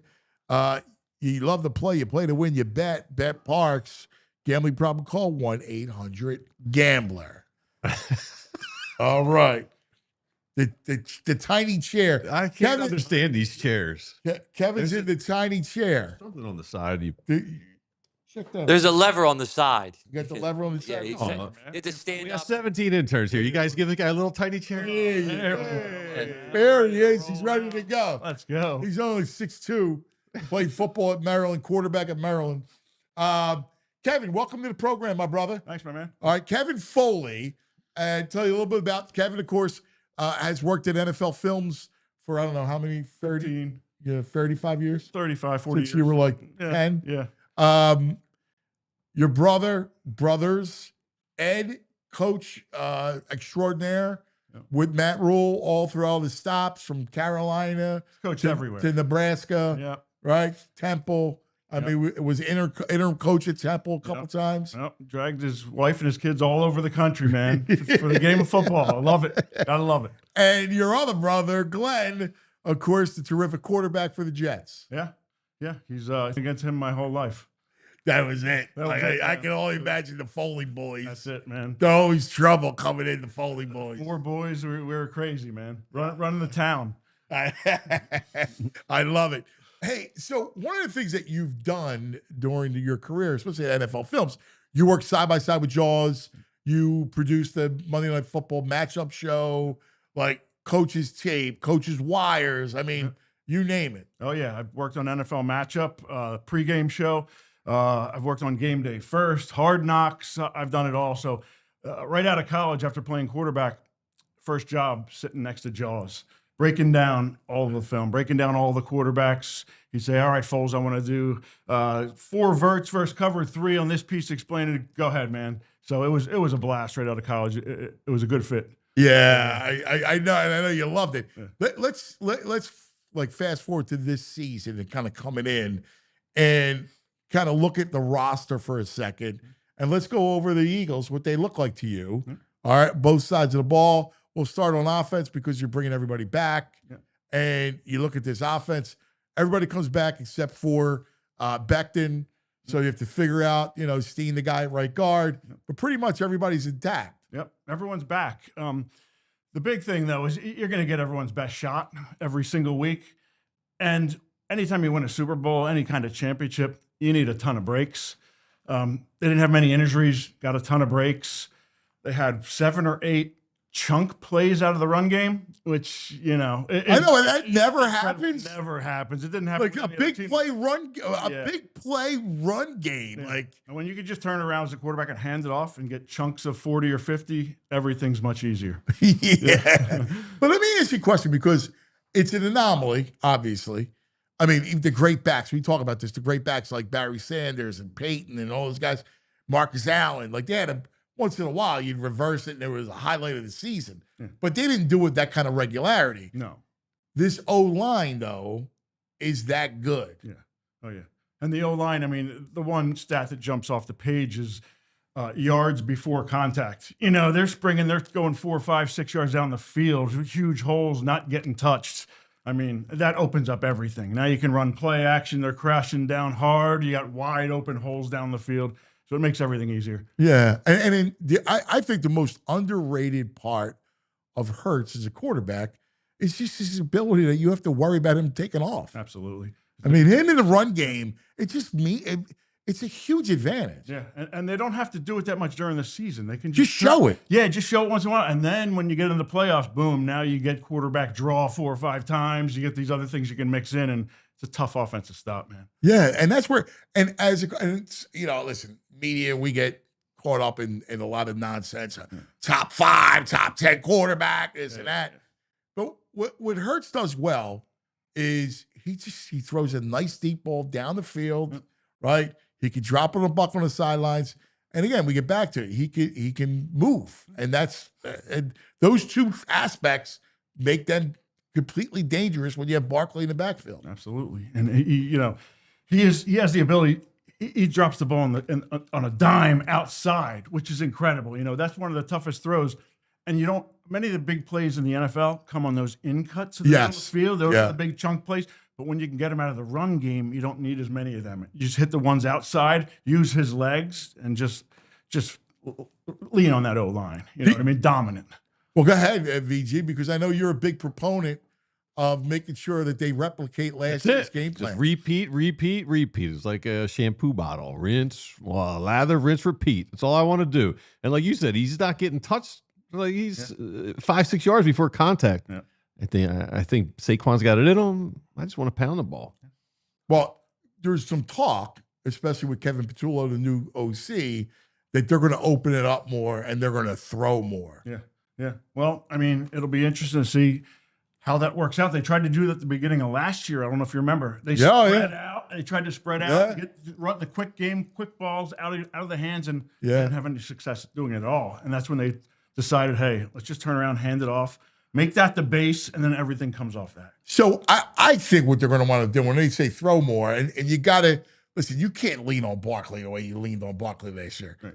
Like, I think they're going to go, they might go vertical even more. You might see more vertical stuff, early and downs. Like, I mean, that's the only way. Because he's not a volume. What Hurts is a 40 throw a game guy.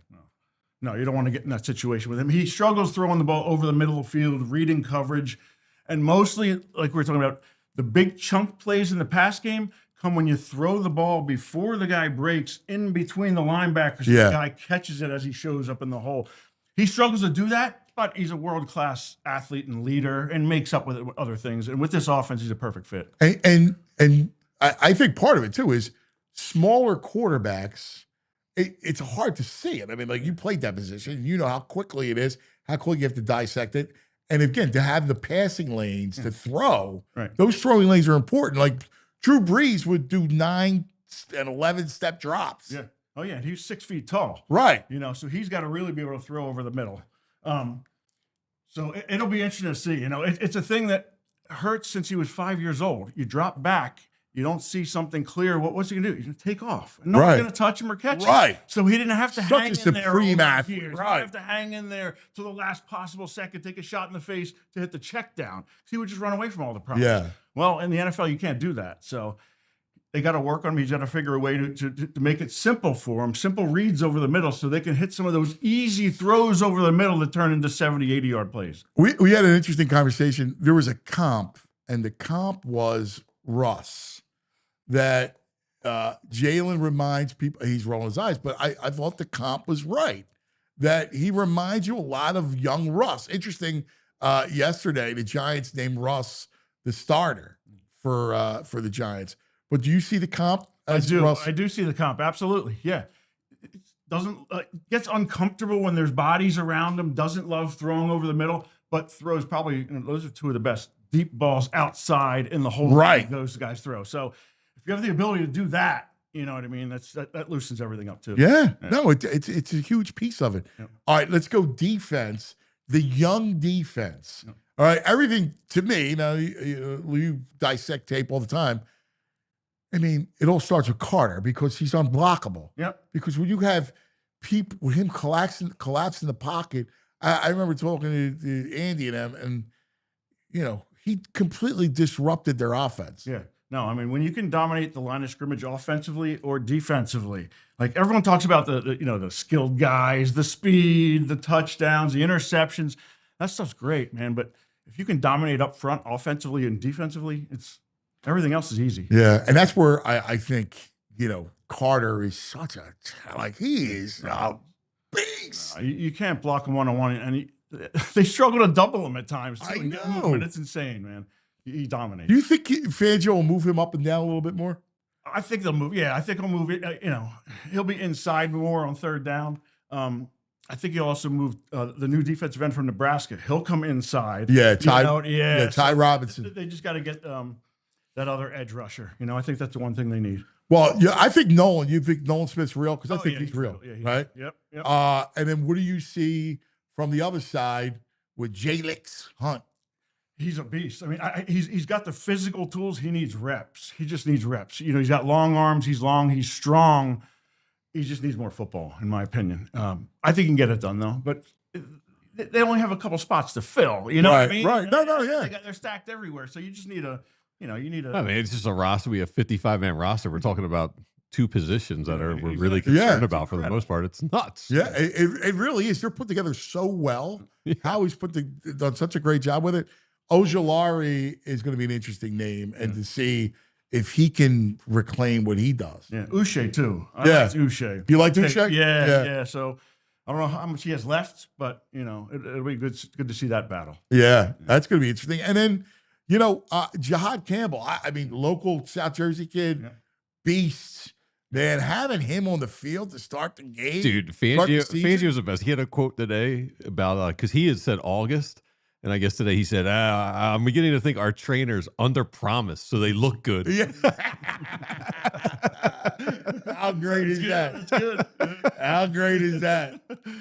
I mean, having a kid like him, and you and I were talking yesterday, and you made a great point. I totally see it. Fangio, unlike Jim Johnson likes to blitz his D-backs, corners, safeties.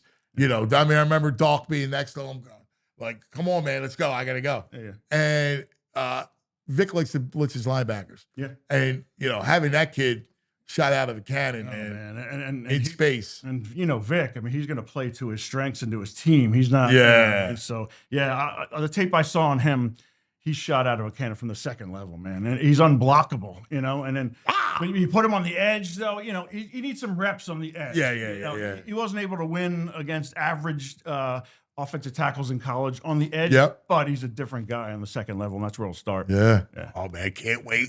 You know what we got coming up? Baldy. Now, Kevin works with Baldy a lot. In fact, we got connected through Baldy. Yeah. You got to have a Baldy story. Baldy's down there wrestling, elephants or something right now. He was swimming with barracuda. I was like, "What are you doing? Get in there!" He's like, "No, you got to play smart. They'll chop off your fingers and toes." Baldy's out of his mind. But.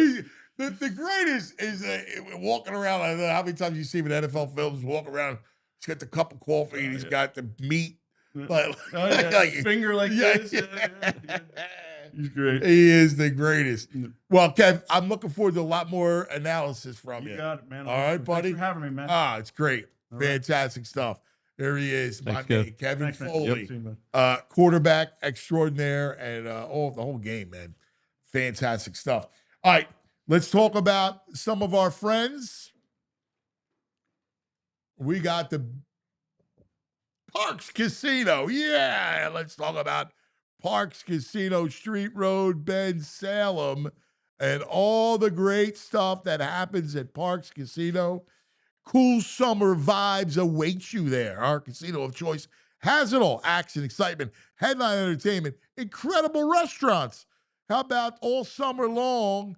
I love this. Swing by the Bet Park Sportsbook for every home baseball game. Fightins. You know what you get? Dollar dogs, $3 Miller Lights. $1. $1 doesn't buy anything. You can't even get a newspaper for $1. Nah, it's not even, they go to the dollar store. Everything's like $2 now. It's like nothing's $1. Yeah, dollar dog. Love a dollar dog. With $3 Miller Lights. That's nice, too. Dude, it's dangerous, but you got to take advantage of it. I know. It's the you hear the light commercial for Christopher Walken? Yes. It's one of the greatest. Dude, it makes me want a Miller Lite. Stories start with a light. Yes, dude. All the great I just stories. heard that last night. I was like, man, I love hearing his voice in this commercial. During the baseball game. He's the greatest. Christopher Walken talking about Miller Lights. That's so good at it. Yeah. All great stories begin with a light. Like, just the way he said it was fabulous. Yeah, it feels like he's just talking to you. Yes. Like hanging out. Yeah. Oh, yeah. Great actor. And he's so cool. Like, he's just like, it's like, you're right, man. It's cool. Listen, it's so much fun. You got to check out Parks Casino for the dollar dogs for all the home Phillies games.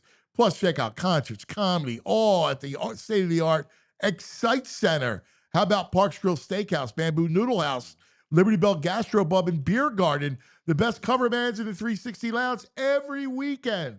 That's right, Saturday night, Dirty Dance and Rock Band performs. Parks Casino, this is how you win. Pennsylvania's #1 casino. ParksCasino.com for tickets to all shows. Got to be 21. If you have a gambling problem, please call 1-800-GAMBLER. All right. I'm a sunglass guy. I don't leave the house without my sunglasses, especially this time of year. You got to protect your eyes from those ultraviolet rays when they're strong like this. But sometimes you wear it. You get a pair of inexpensive sunglasses and you're afraid to take them, maybe to the beach. Maybe you don't want to take them on vacation because if you lose them, you leave them on the roof of your car, lose them in the sand, you're screwed. We've all been there. I've lost a pair in a hotel in Toronto. I left a really nice pair of my Shady Rays behind. But Shady Rays, they changed the game because these sunglasses are made for life. They're seriously good looking. They're polarized. They're durable. And they're not stupidly expensive. And here's the totally crazy wild part. If you lose them, if you break them, even on day one, Shady Rays will send you a brand new pair. No guilt trip, no questions, just replacements. So now I actually wear my sunglasses without fear. Take them everywhere I go. Take them on vacations. Take them to concerts. Wherever I am, my sunglasses are with me. Shady Rays is the eyewear that has your back. So we've teamed up with Shady Rays to bring you an exclusive offer. You head over to ShadyRays.com and use the code PHLY for 35% off polarized sunglasses. Try for yourself. The Shades rated 5 stars by over 300,000 satisfied people. ShadyRays.com. Nice. Look who's back. He's back from Asia. The world tour. Asia will never be the same. The whole continent will never be the same. Now that Baldy was there, let's welcome him back. We missed him. The one, the only, Baldy. No, his video is.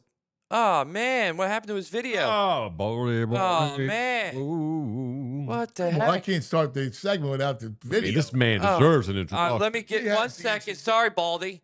Oh, my God. Oh, who messed with my stuff? I just conquered Mount Fiji. He gets no video introduction. Oh my gosh. Barracudas. Yeah. You know, Who messed with my stuff? first it was Godzilla, then it was Baldy taking care of Asia. Yeah. I Just mean- inhaling bowl of ramen.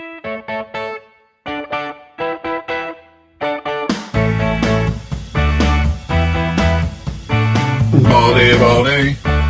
Oh, let's talk some football. Ay, Baldy, Baldy.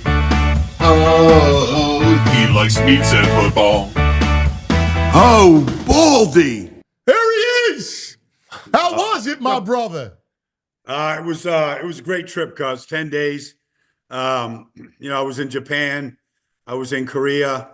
It was it was one of those trips where you go, wow, wasn't a single issue, not a single hitch in the travel, the hotels, the directions. Like it was just as smooth as you can possibly be. But the caper was, I'm staying in this hotel in Seoul, Korea, and they had a casino that was opened around the corner.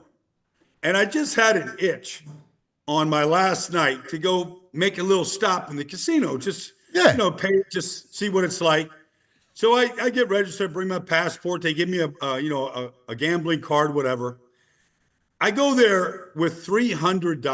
All right, I'm not there to play big or anything. I just want to kind of have some drinks, have a good time. See what the deal is. I meet these guys from Boston, of course. As I'm walking into the casino, we start hitting it up a little bit. I hit them for 11 million won. 11 million won in one little slot machine right there, which comes out to like $8,200. Wow. So, yeah. Paid for half the trip, man. That was a nice little bonus at the very end. Wow. Baldy, Yeah. the luckiest man on earth. Conquering casinos. Man. Conquers it You all. are a superhero, Baldy. Yeah, no, that put a big smile on my face, man. The thing about, these places are, I'm walking about down the street, around the corner to my hotel, and, it's midnight, whatever it was. And, I got 11 million won in my hand. It's like, it's a wad now, and it's just there's nothing unsafe about any of these places. Like, you feel like there's nobody behind you, like you don't have to worry about it. I'm just I can't put the money in my pocket. It's so thick, so I'm carrying this wad around the corner, and I'm thinking, maybe if I was in another place, I'd have to worry, get a little security going. I didn't have any worries at all. No, but in all seriousness, though, who's messing with you? Nobody's messing with you, brother. I mean, Come on. Hey, somebody that needs some fresh cash. I mean, I'm holding it in one Come on. hand, my Come on, mitts dude. right here, In South Korea and Japan, I mean, aside from sumo wrestlers, you look like Godzilla walking around over there. Yeah, I mean, am. no I one's am messing with Godzilla you. walking around there, VG. Yeah, come I on. am. Although the Koreans can get pretty big. Outside, some sumo wrestlers in Japan, okay. But the Koreans, they eat so well. I don't know that there's another country in the world that feeds people better than Korea does. Huh. Really? Well, I'm next to Italy. Yeah. Italy included. And I've been to, I just think Asia is the new Europe. This is That's what- Baldy's last it's a long appearance. flight, but it is like nothing else, man. Like, I do love Korean food, though. What was the best meal you had? Well, every meal was good in Korea. Like, they fed us in this hotel. Like, you couldn't, like the buffets and the food just kept coming. But street food in Korea, like, I don't know how much we paid one night to go try all these different restaurants out on the street, but there wasn't a bad meal. I didn't have a bad meal on the trip, but I didn't have a bad meal in Korea at all. Nothing. Like, What was the like? What was I'm having the you know, barbecue, like- right? I mean, they have breakfast food if you want that. If you want eggs and French toast and bacon, they have all that stuff. But if you want like Korean style beef, barbecue, if you want fish, like it's as fresh as it comes, and they just keep bringing it to you. It's really really good. Do you have the ramen? I was there for 10 days. I lost 8 pounds and ate like a king. Yeah. No, you're eating well. Unlike here, where you eat all bad stuff. Everywhere else you go in the world, you're eating well. You lose weight, including in our country, like, hey, you can't eat bread, you can't eat pasta, all this stuff, right? I eat bread every day. Yeah. And I'm a carnivore, but the bread was so good and it's so fresh. You're just cutting off a piece of a loaf to throw in a toast or whatever and heating it up for breakfast. I eat it every day. Yeah, that's Baldy. I know you're a cookie man. How are the cookies in South Korea? Do you have any? Well, here's the thing. Japan doesn't know what they're doing when it comes to any kind of a sweet. Like it's just bland. It's not good. Korea now, they've got the sweet tooth for a person down cold. Yeah. And I mean, I don't care if it's carrot cake or cookies or some Korean flan. You name it. I tried it. It was all good. All good. That's fantastic. Hey, you did a video of you in a mall the mall had a giant bookstore as the anchor store of the mall. That mall was unbelievable. You said you're going to buy this mall. It had the biggest bookstore I've ever seen. I'm a reader, but like it's just refreshing to see. I mean, there was very few Americans there. It's just refreshing that people actually picking up books and reading them. Like I don't know that I've seen that. Barnes & Noble, pick a bookstore. This bookstore was phenomenal. It was a centerpiece to this mall that also had a world-class aquarium that also had this food court that makes the food court, anywhere you've ever seen the world look silly. Like every single food you can imagine, from pizza to barbecue to pastries, you name it, they had it. And I don't know, I had this Korean pork.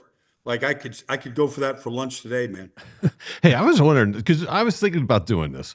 Baldy's a booksman. What if we did like a little book club where Baldy gives us a book that he recommends, and me and the chat and people, well, we spend a month to read the book. There you go. Yeah, we should definitely do that. I love it. In fact, Baldy and I are fans of this one series, this spy series. Silva, Gabriel Alon. Yeah. Is the main character. In fact, I just read, I'm halfway through an Inside Job. That's a good one. It's Inside Job is good. Yeah, they're in Venice. We have the same kind of, we love the spy thrillers. All right, yeah, we should do like a book club, a Baldy's Baldy book club. Baldy book club. Where's he? It looks like he's in Greece. My buddy's wife just wrote this book on Todd Marinovich called Marinovich. Oh. And I was reading it on the way. It's wild. It's absolute. We all remember who Todd Marinovich was. That's Anthony's idol. It's so wild. The stuff that he did. I don't know how he survived. Be honest with you. The drugs, the alcohol, the parties. Like it was unreal. It's a great read. I'm dying to read. I want to read that because it's a very easy read. Because honestly, you could knock this out in 2 nights. Yeah, I'm fascinated by the whole story because obviously I'm so involved with youth sports, yes, and this whole thing, and I guess his father restricted him so badly that he just went nuts, right? I don't know. You tell me the story. It's not. He actually loved his dad, and there's still a lot of love. His dad did drive him, but it also he doesn't disparage his dad, and he doesn't blame his dad for his alcohol and drug use and all that stuff. Like that was all basically on his own. He just became so popular, like in everything. I mean, he went to USC, he put him back on the map, won the Rose Bowl. He just, he was revered. He was a really good high school player, the #1 player in the country. And, that was his dad making him like that. But he was a great basketball player, baseball player. He was into sports. But the popularity got so great, he had to kind of withdraw. He felt like he needed to withdraw. Drugs and alcohol allowed him to do that. And he was still able to function at a really high level. Yeah, man, it's a shame, man. It's a tragic story. Tragic. But he becomes an artist. He rebounds. He makes a life So out there's of redemption. it. It's good redemption. That's good. That's good. Hey, real quick, just to alert people, earlier we were talking about Justin Fields being carted off. Apparently, it's a toe. Yep. So it's a toe injury. So maybe it's not as severe as everybody thought originally. Him being carted off, everybody was like, oh my God, can you believe it? Well, and it's non-contact too. He's just throwing a pass to Jeremy Ruckert, the tight end, and he just goes down. And he has not had any toe injuries. I don't know if it's turf toe or a sprain or what. Who knows? I'm going to be there Saturday morning at Jets camp. We got a TV show around their facility. Then I'm getting in my car and driving 3.5 hours to Baltimore and doing a show with the Ravens in the afternoon. So that kicks off my tour. But I mean, after what just went through with Aaron Rodgers, just have this go down. I mean, every Jet fan in the world is just, throwing that, that Malacca curse on him, but hopefully he's going to be okay and he's not going to miss time. Yeah, man. How good though is it to have it back? Football is back all around. You mentioned you're going to the Ravens. Getting Jair Alexander, like they just got even better. They just got Von Miller. Yeah. Well, I mean, Von Miller went to Washington. I'm sorry, but Jair, like they're they got Nuke. I mean, they're loading up. They're making a run. That's what the good teams do. Go get every single, like maybe Jair can stay healthy and be a good third corner, a starter. They lost Brandon Stevens to free agency. He was their starter at right corner last year. Maybe Jair steps in there. But the Ravens should be one of the elite teams in this league. So let's start with the division and work our way back to the Eagles, because the division's fascinating right now. You got upheaval in Dallas because Jerry calling out Dak and Micah. It's weird. It's just weird. Like, I mean, Jerry, look, I love Jerry Jones. Like, he's been good for the business of pro football. Not necessarily for the Dallas Cowboys success, but he's been good for this business. But that's just, you just don't do that. Honestly, they all need to have an internship in Philadelphia to see how to do things and treat players. And, Micah's looking around the league and he's seeing Miles and Max and all these guys getting paid before their contracts are up. And they're like, why can't we do that? They did the same thing with CD. They did the same thing with Zach Martin. They're calling out Dak. All right, Dak has had injuries. At some point, you got to point the finger at yourself and go, we're not really figuring things out the way these other teams that are winning are figuring things out. Yeah, listen, you say what you want about Dak, but the Cowboys were completely lost without him. Like, any kind of, they weren't a competent football team without him. No. So, No, look, a reasonably healthy Dak. I know he missed games 2 years ago, but they had won 12 games in a row, 3 years in a row. That's not easy to do. Very few teams can accomplish that. They were able to do that. Now, you could say failures in a postseason. That's true. But Dak was a big part of that success with Mike McCarthy. And now, you got a new coach, a new way of doing things, and your star player isn't in camp and is holding his own press conferences, looking around the league going, why can't we do what other teams are doing right now? It's just the price of doing business.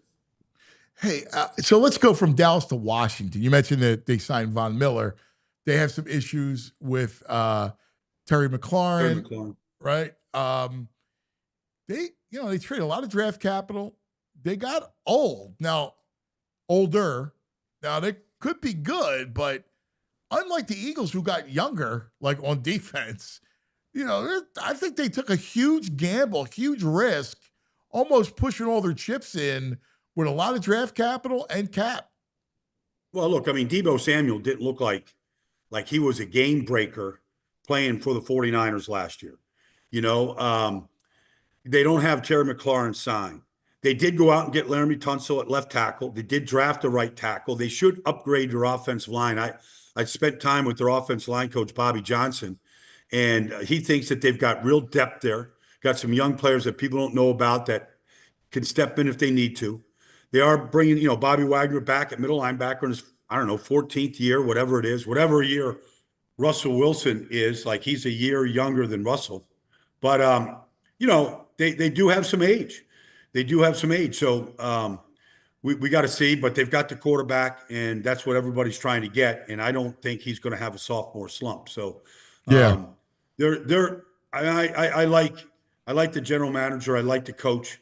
They should be highly. I don't know if they win 14 games and go on the road and knock off the number 1 seed this year, but they should be a very competitive team. The Eagles have always had trouble with Terry McLaurin, always, since he came into this league, and his speed is real. So I do think they're going to get the deal done. It's just a question of, are they going to pay him what we just saw Cincinnati pay, elite receivers, and what CeeDee Lamb just got paid last year? So that's the question mark is, where is Terry McLaurin slotted after the year that he just had?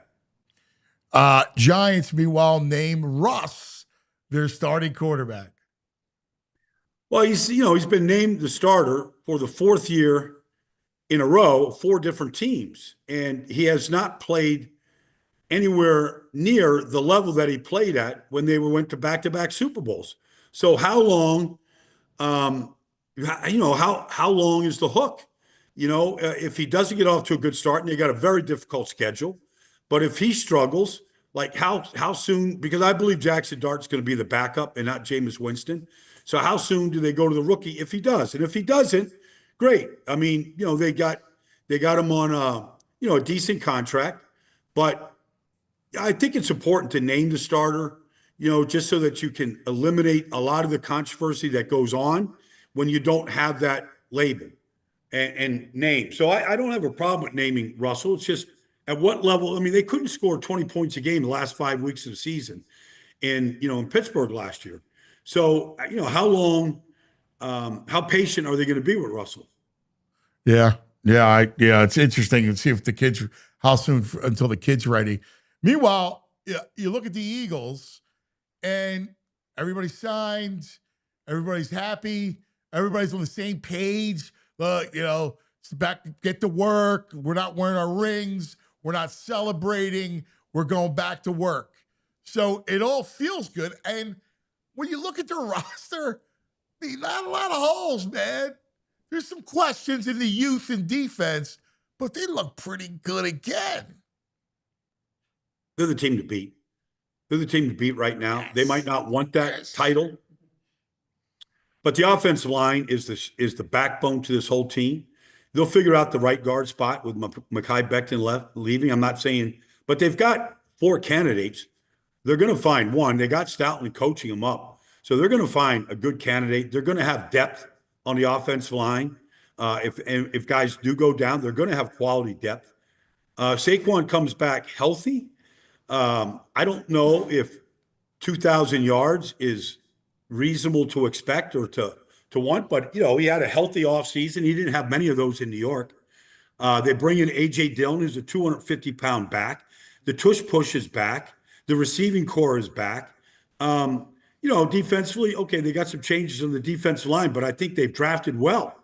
And so that's going to be the cornerstone. And I think Jihad Campbell is going to get on the field next to Zach Bond. It's going to be an electric linebacking core. And so, Vic Fangio doesn't want to be anywhere else. He wants to retire literally as an Eagle coach. He's from Pennsylvania. His kids are there. He's not far from East Stroudsburg. This is where he wants to finish his career. He did his news conference today with his Phillies hat on. Yeah, I mean, he's a Philly guy now. I mean, this is where he's bounced around the league: Chicago, Denver, San Francisco, New Orleans. When I knew him as a linebacker coach there, the Dome Patrol, he's had a great run in this league. He got a shot as a head coach in Denver. It didn't work out. He's fine just being. Literally, he's like Jim Johnson. He's just this gruff guy that has literally no fear of any backlash from anybody. He's got support of the entire organization. You win a Super Bowl. This is the way we're doing things. This is that we're not going to treat he's still pissed about giving up 21 points in the second half of a Super Bowl game. That's who he is. And, that's sometimes you earn gravitas through the years, through success. Like he's led the league as a defensive coordinator in takeaways twice in San Francisco and in Chicago. If you said to him right now, and I don't know if this was asked at the press conference, outside of winning another Super Bowl, he wants to lead the league in takeaways. That's what he wants to do. Well, I tell you, what an advantage that Sirianni has. It's what Andy had. You mentioned with Jim Johnson, and now with Spags. To have a guy that you don't have to worry about leaving, right? Like, that's a big deal that controls that side of the ball. And, Well, look at Dan Campbell in Detroit, cuz. Look, he loses Aaron Glenn. And Aaron Glenn takes 2 coaches with defensive line coach. He takes 2 coaches with them. Yeah. Now, you can say, okay, we filled the spots, but we won't know until you start going through the season. You're spot on, man. Look, so let's compare and contrast the 2 Super Bowls, right? Coming in afterwards. So Doug comes in the following year. Again, he had his coordinators poached. And now you got, now Nick comes in. You have a new one with Kevin Patullo, but you still have Vic.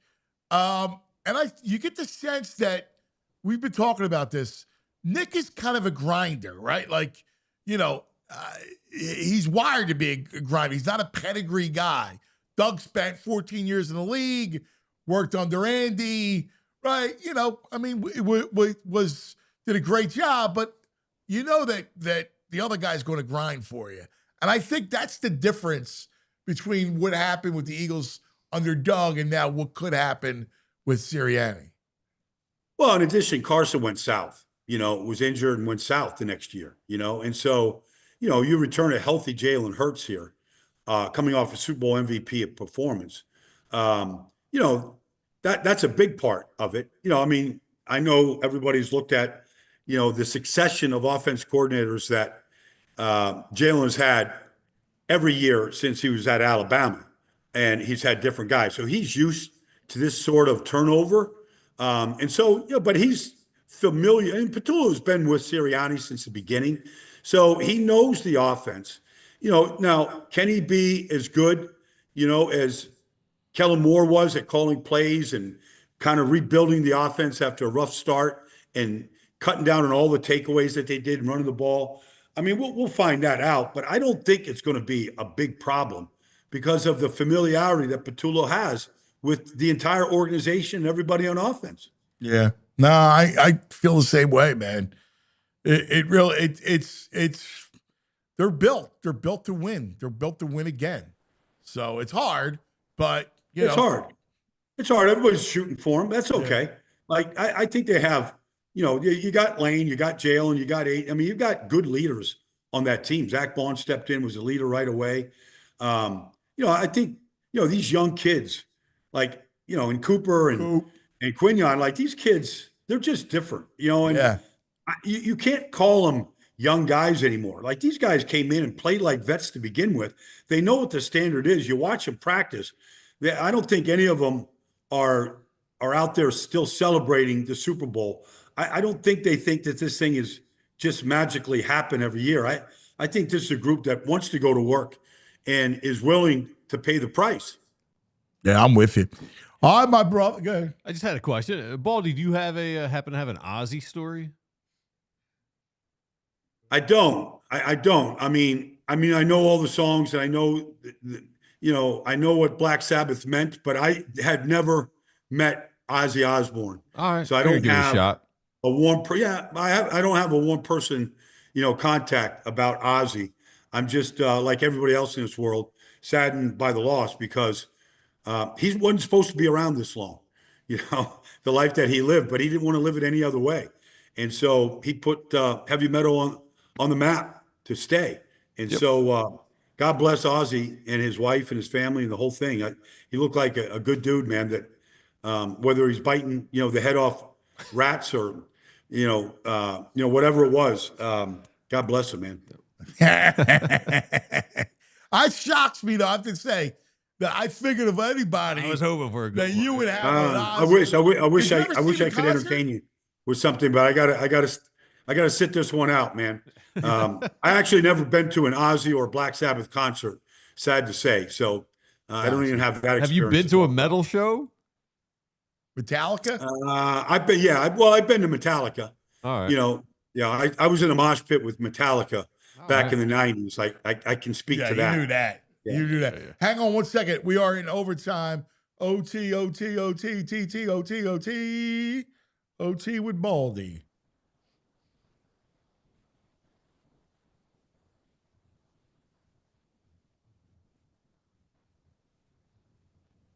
All right. We got our boy Foley here today. Oh, you do? Yeah. Oh, good, man. Yeah, he's sharp, man. Kev knows what he's talking. You're talking about Kevin now, right? Yes. Yeah, Kevin's sharp. Yeah. Yeah, We anything were you can telling do. Baldy stories. Well, we have stories. We go back a long ways. Glenn as well, his brother, and his brother that was with Matt Rule, obviously. But Kevin, that guy grinded tape, man, NFL Films for a long, long time. We would run into each other in the hallways, compare notes, talk about situations, games. Always led back to the Eagles in some way or shape or form. But we spent a lot of time working in the same building together. So you got a good guy over there, man. Knows this game cold, inside and out. Yeah, buddy. Yeah. All right. Now you're heading on your training camp tour. The World Tour begins Saturday with the Jets, right? I do Jets and Ravens on Saturday. I do the Commanders on Sunday, the Ravens on Monday.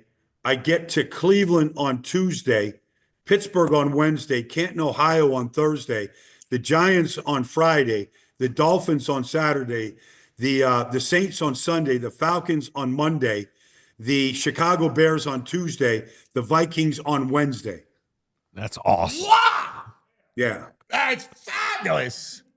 And maybe the Eagles on Thursday. So I'm going to hit 13 teams in 15 days. You know what? That's a great That's like story. your dream, dude. I should do it with you. I should tag along with you. I just, I'm excited about the Hall of Fame too. I'm doing the kind of the pre-ceremony interviews. So Sterling Sharp is going to be there. Eric Allen talking about his days with the Minister of Defense and that great group in Philadelphia. I'm sure we're going to have some good stories to reminisce about. Yeah, that's going to be fantastic. All right, tomorrow I'm coming over for happy hour. You be home? We can have a happy hour tomorrow, cuz we can make that happen. Yeah, perfect. My buddy, give me a holler. Give me a holler. All right, yeah, you're the man. See you guys. All right, there he is, the great Baldy, back from Asia. Man, that's the greatest. It's the absolute greatest. All right, it's Thursday, and our Thursdays are World Cup Thursdays. We got our man, Jonathan Todd is back. Jonathan, come on back, baby. Because it's a World Cup Thursday, and every Thursday, we count down to next summer and the World Cup, which is going to be right here in Philadelphia. And we're excited for that. We just are excited. So we're doing our countdown. And each Thursday, our friends over at World Cup Philadelphia, FIFA Philadelphia, we visit with all the whole staff and everybody else to kind of get excited for the World Cup. Our buddy Jonathan Todd is back. Good to see you, buddy. Likewise. My man. First of all, Club World Cup was awesome. Right? Oh my gosh. So, everything is by the numbers first and foremost, right? So, almost 350,000 fans for the 8 games, 10 teams, and from 7 countries. Wow. And so, we're talking about passionate fan base from around the world. And I mean, the city showed up and showed out. The fans showed up. Yeah. In masses. I mean, you saw the viral moments. Oh my God. The Brazilians. Oh. Right? Like, we're just freaking fantastic. Oh my goodness. I mean, it was such a great preview of what's to come next year. And I think just as important for the fans that knew what was going on and went and, just picked up on the energy. For the folks that weren't aware, we had this really cool community day for one of the matches. So we distributed a number of tickets. To be fair, speak up just a little bit. Absolutely. Yeah. We distributed hundreds of tickets to the community. And one of the biggest pieces of feedback that we got was, I had no clue. Right. I've been to a primetime Eagles game before, and it's like that on steroids. Yes. Yes. and this is at a Wednesday at noon, let alone a primetime match with Real Madrid or the July 4th match with Chelsea. And I was fortunate enough to be at both of those matches. And I'm talking about, so the match at Real Madrid, it was pouring down rain. Yes. Yeah. That was incredible. That was Vinny Jr. Vinny Jr. went off in that game. I was there, yeah. Oh, That's right. nice. Yeah, I was at that game. was there. Fantastic. You would have thought it was 72 and sunny the way people were just chilling in the I know. Freaking awesome. Really? People were the plastic. Oh, And everybody's freaking out. It was like, and they showed up. Too. Oh my gosh, man. So it was great. I think as a city, it was a great experience for some of the stakeholders that are going to be involved next year. I think it was a great eye-opening experience. Yeah. Kind of like got to work through the motions for the fans, for the community members. And then for us as an organization, it was really cool because, you know, for next year, we're all in, we're hands-on. Club World Cup is a relationship between the Eagles, Lincoln Financial Field, and FIFA. And so we played a more supportive role. And for me, it was really great because I got to do a lot of cool stuff in the community. We did watch parties, we did youth activations. You know, we got to partner. You know, with that was something real quick. Yeah, sure. Because the watch parties are fun, right? And we saw a lot of that during the club, which really excites me because once we have like what's going to happen at Lemon Hill and the big party and the big screens, like it's going to be awesome because we saw for Club World Cup. Now, when we have the World Cup here, that's going to be a blast. Oh my goodness. And we were really mindful and thoughtful about the way in which we set up these watch parties. So we were in North Philly at Lighthouse 1893. We were in Chinatown at Lions Sports Bar. Lions is the best. Oh, dude. How about that dude? Is the greatest. Russ Oh my God. Oh, that's right. He was Yeah. Oh, yeah. We were drinking the what was the martinis? The messy margaritas. Yeah, the messy margaritas. Yeah. He brought the messy margaritas in. Fantastic. Mark's the man. The chicken sandwiches. Oh my God, they were to die for. Highly recommend Lions Sports Bar. They were a great partner. We did Dock Street Bar South on 21st and on 20th and Washington, and then we did Two Locals Brewery in West Philly. And so it really shined the light on the fact that fans come from all walks of life and all shapes and sizes. And in these communities, there are such passionate fan bases. Yes. And within these venues themselves, like they're all on board too. So it wasn't a hard sell to, you know, pitch these parties to them and to see them come to fruition and to have people come out, have a great time. You know, we were able to, you know, give away tickets to the matches at these watch parties. So yeah, it was a total hit. And again, like when we talk about Lemon Hill and Fan Fest. Oh my God, Fan Fest is going to be, and there's going to be great activations all throughout the region and everything. But our central one at Lemon Hill is going to be unbelievable. I can just say it. Yeah, to be a part of like the planning for it, it's, I mean, so exciting. Like, buckle up because we're going to be yeah, a good time. yeah. And I was just happy the way we embraced it. We looked great. Like the city showed up. Like the city was great. Like, and that's we're having this conversation earlier with Sielski, VG, about how we looked, right? In the 70s when it was the bicentennial, and you know, it really brought Philadelphia out. Now we're a USA 250, 50 years later, and we have all this cool stuff happening. And this Club World Cup showed us like this is going to be big time. Like the world stage is going to be in Philadelphia, and we're going to play a huge role in the whole thing. Without a doubt, the hits keep coming. And I was at the announcement or just kind of celebration at City Hall on this past Friday for the 2026 MLB All-Star Game being in Philly. I mean, the energy there was just God level. So exciting, imagine, right? Like what happened in Atlanta. I know our dear friend Meg Kane, yes, indeed, was down in Atlanta, and she's like, dude, she's texting me. She's going, oh my God, next year is going to be unreal because the energy MLB was great in Atlanta. Imagine a home run derby at CBP. Oh my and God. all like it's gonna be all incredible. Without a doubt. And I think just where the stadium district is and where it's situated with respect to Center City and downtown, it creates such an amazing visual aesthetic. So at the July 4th match, you know, you're watching the game and then you look up and there are local fireworks going on. There are, you know, city organized fireworks going on. And these are just like moments that are All through the immediately etched sky. in time. And it'll be the same thing. You're looking at, you know, all the cameras going off as hopefully you're seeing shawarmas going on. But no, it's going to be really incredible. And, again, between 250, the All-Star game, what we have going on, you know, there's the PGA Tour prior to that, NCAA tournament. You know, 2026 is going to just be a year to remember. We're popping. Philadelphia is popping all day, baby. Without a doubt. So what else? What's next for you guys now? Especially with what you're doing with in town and social and everything it means to our region. Absolutely. So I think what's coming up really soon is National Soccer Day. So National Soccer Day is Monday, July 28th, and we're going to be doing some cool things in the community. Oh, wow, that's I actually, awesome. You know, I come bearing gifts to your Look at that. Look at that. Raffle.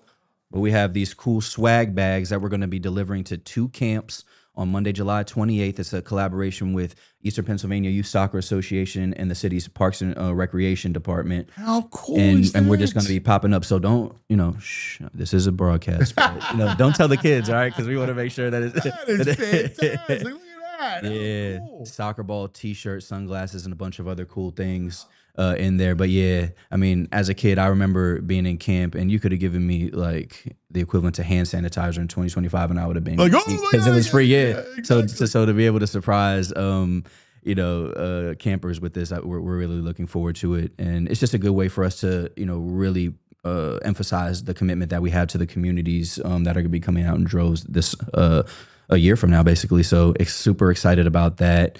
These are legit balls too. They look like yeah, Bobo balls. Like no, a real no, dude, Adidas. I can see through the bag. Yeah, no, It's a it's a real real legit Adidas ball. Yeah. The real deal, no question. And then we have a really exciting program that we just launched earlier this month, and it's called the Rising Stars Academy. Okay. And so when you think, I want to hear about that. Absolutely. So when you think about everything that encompasses 2026 and the FIFA World Cup, one of the big things is like, if I'm, you know, a college student and I'm thinking about what I want to do for a career, what better opportunity than to be a part of all the excitement related to what we're doing as an organization? Sure. And so what Rising Stars Academy is, it's going to be it's going to be 6 days in the month of October. It's a professional development program that has, you know, hard like leaders of their respective industry panels. There'll be cool offsite visits to iconic Philly locales. There'll be a mentorship component, post-program completion. Wow. A bunch of other cool surprises that we're going to be rolling out over the next couple of weeks. Really? But, you know, we're going to have 26 participants because we got to stay on theme, right?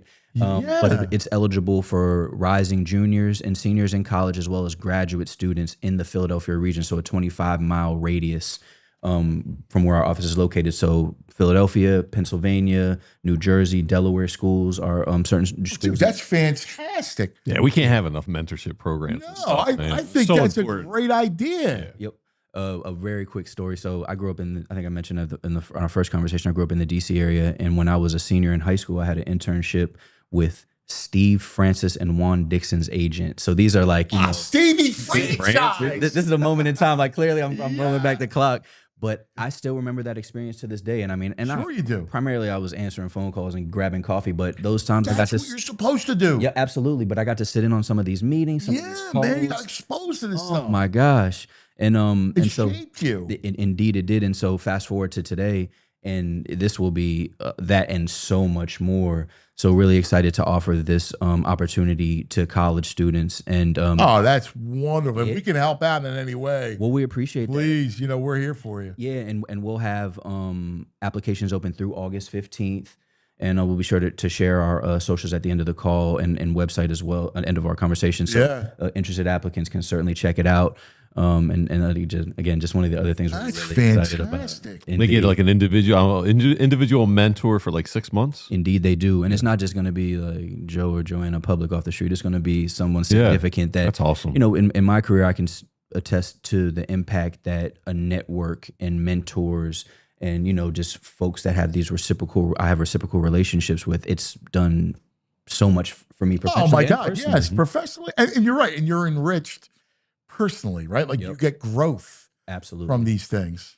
Without a doubt. No, that's a wonderful thing. Yeah. And then before you know it, the way time's going, before you know it, we'll have the draw. We'll be upon the draw. Indeed, the draw will be upon us In December. Well, the chat's on me. They want me in a full kit.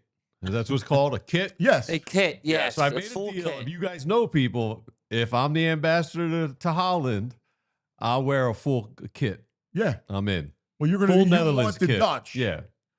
Yeah. You're All rooting orange. for- So the he's chat's rooting waiting for Dutch. you guys to pull. If you know people, get the Dutch here. I got He you. wants Have the some fun. Dutch. Yeah. Yeah. No promises. It's a good choice, VG. Dutch are good. Yeah. Yeah, he wants the Dutch. What's the group called? The Orange Crush? What is it? I forget what actually they don't know. Orange Crush. No, Where they parade the down. Orange Wall. I think it's the orange wall, maybe. Yeah.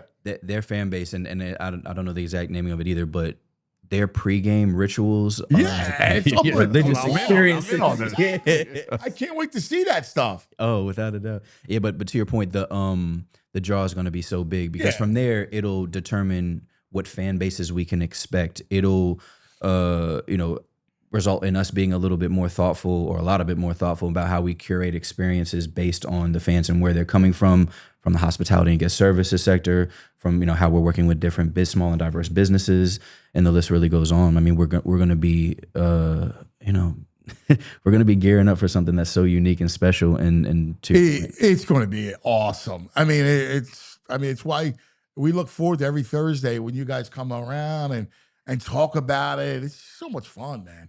We appreciate you opening the doors for us. I mean, I think one of the many cool things about our organization is that all of our respective experiences, current and past, that pour into what we're all doing right now, just make us such a versatile and unique bunch of folks, right? And so we're a small. I love is like you're all about Philadelphia, right? Like you guys are all about Philadelphia, about sports, community. Because I'm such a believer about sports building churches.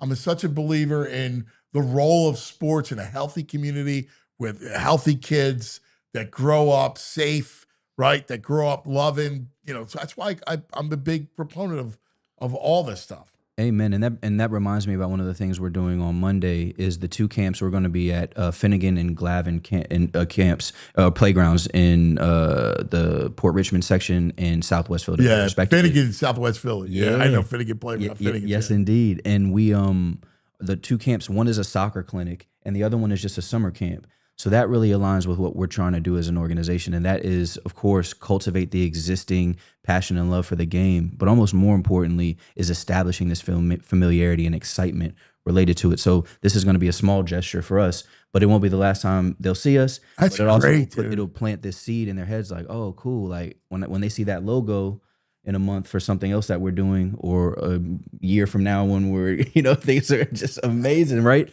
They'll be like, I remember when they came to our camp. And so, if we see them kicking a ball around a couple months from now, mission accomplished. That's it, man. Yeah. That's what it's all about. Indeed. You're spreading the love, man. That's what's beautiful. I love the thing. It's just great. It's always great catching up with you, my brother. Hey, Jonathan Todd, Director of Social Impact at, of course, Philadelphia Soccer 2026. We love our partnership with you guys. Hey, our first convo was so nice. We had to chat twice, right? Yeah, we'll do it the third time for sure. Look forward to it. My man, great to see you, bro. Hey, for the mentorship program, too, they can find you at Philly, FWC26.com. They'll That is be correct. information there. Yep. Cool. And turn it right back around for all of our socials. All right. And then we'll FWC get it out on 26 social, too, as Appreciate well. you, This way fellas. everybody do it. Awesome. Love it. And congratulations in advance to whoever wins this. I love it. See that? There's a lucky kid with his name on his ball right there. That's it. That's it. Thanks, guys. That's Megan. Good to see you, Meg. What a day. Yeah. What a day. It's good. Day A lot camp, of good stuff to get me off the Luzardo stress. Yeah. Yeah. Now, listen. I know it's hard. That's what I do. I stress. Well, and you're not the only one. I mean, Eddie Wright stressed. Everybody's stressed. Yeah. But here's the thing. He's got a star for you. He's still got great stuff. You just got to get his head right. And look, I mean, you just got to be vigilant with him when he starts, like in the playoffs, because he can give you 6 perfect innings. Like he can do that for you. We get 4. I'm good. Yeah. Well, the beauty is because you're so deep in your rotation, Yeah. you could double up and have a Luzardo Ranger day, That would be ideal. right? Yes. Like, you know, Yeah. That's if perfect. NOLA is your 4 or whatever, depending on how they look, 3-4, Yeah. You could double up on one of those days. Yeah. I really That's like, the advantage of having Ranger. I always am a NOLA sympathizer, but I actually do. I do think he's going to be fresh and good. I hope so. I It'd can be see a it. perfect addition. I hope so. All right. We have it back in the day. Kind of, yeah, we do. Yeah. We're going back. We're going back. We're going back in the day. All this centennial stuff. So 1976, there was a lot of activities in Philadelphia to celebrate, what was that, 200 years? Bicentennial. Yes. So a lot of big events were here. What was that? There's a lot of big events here. Oh, the bicentennial. Also, I don't know if you're aware, it was the U.S. Open of table tennis came for the bicentennial. No, I did not know that. Yeah, we got a little image.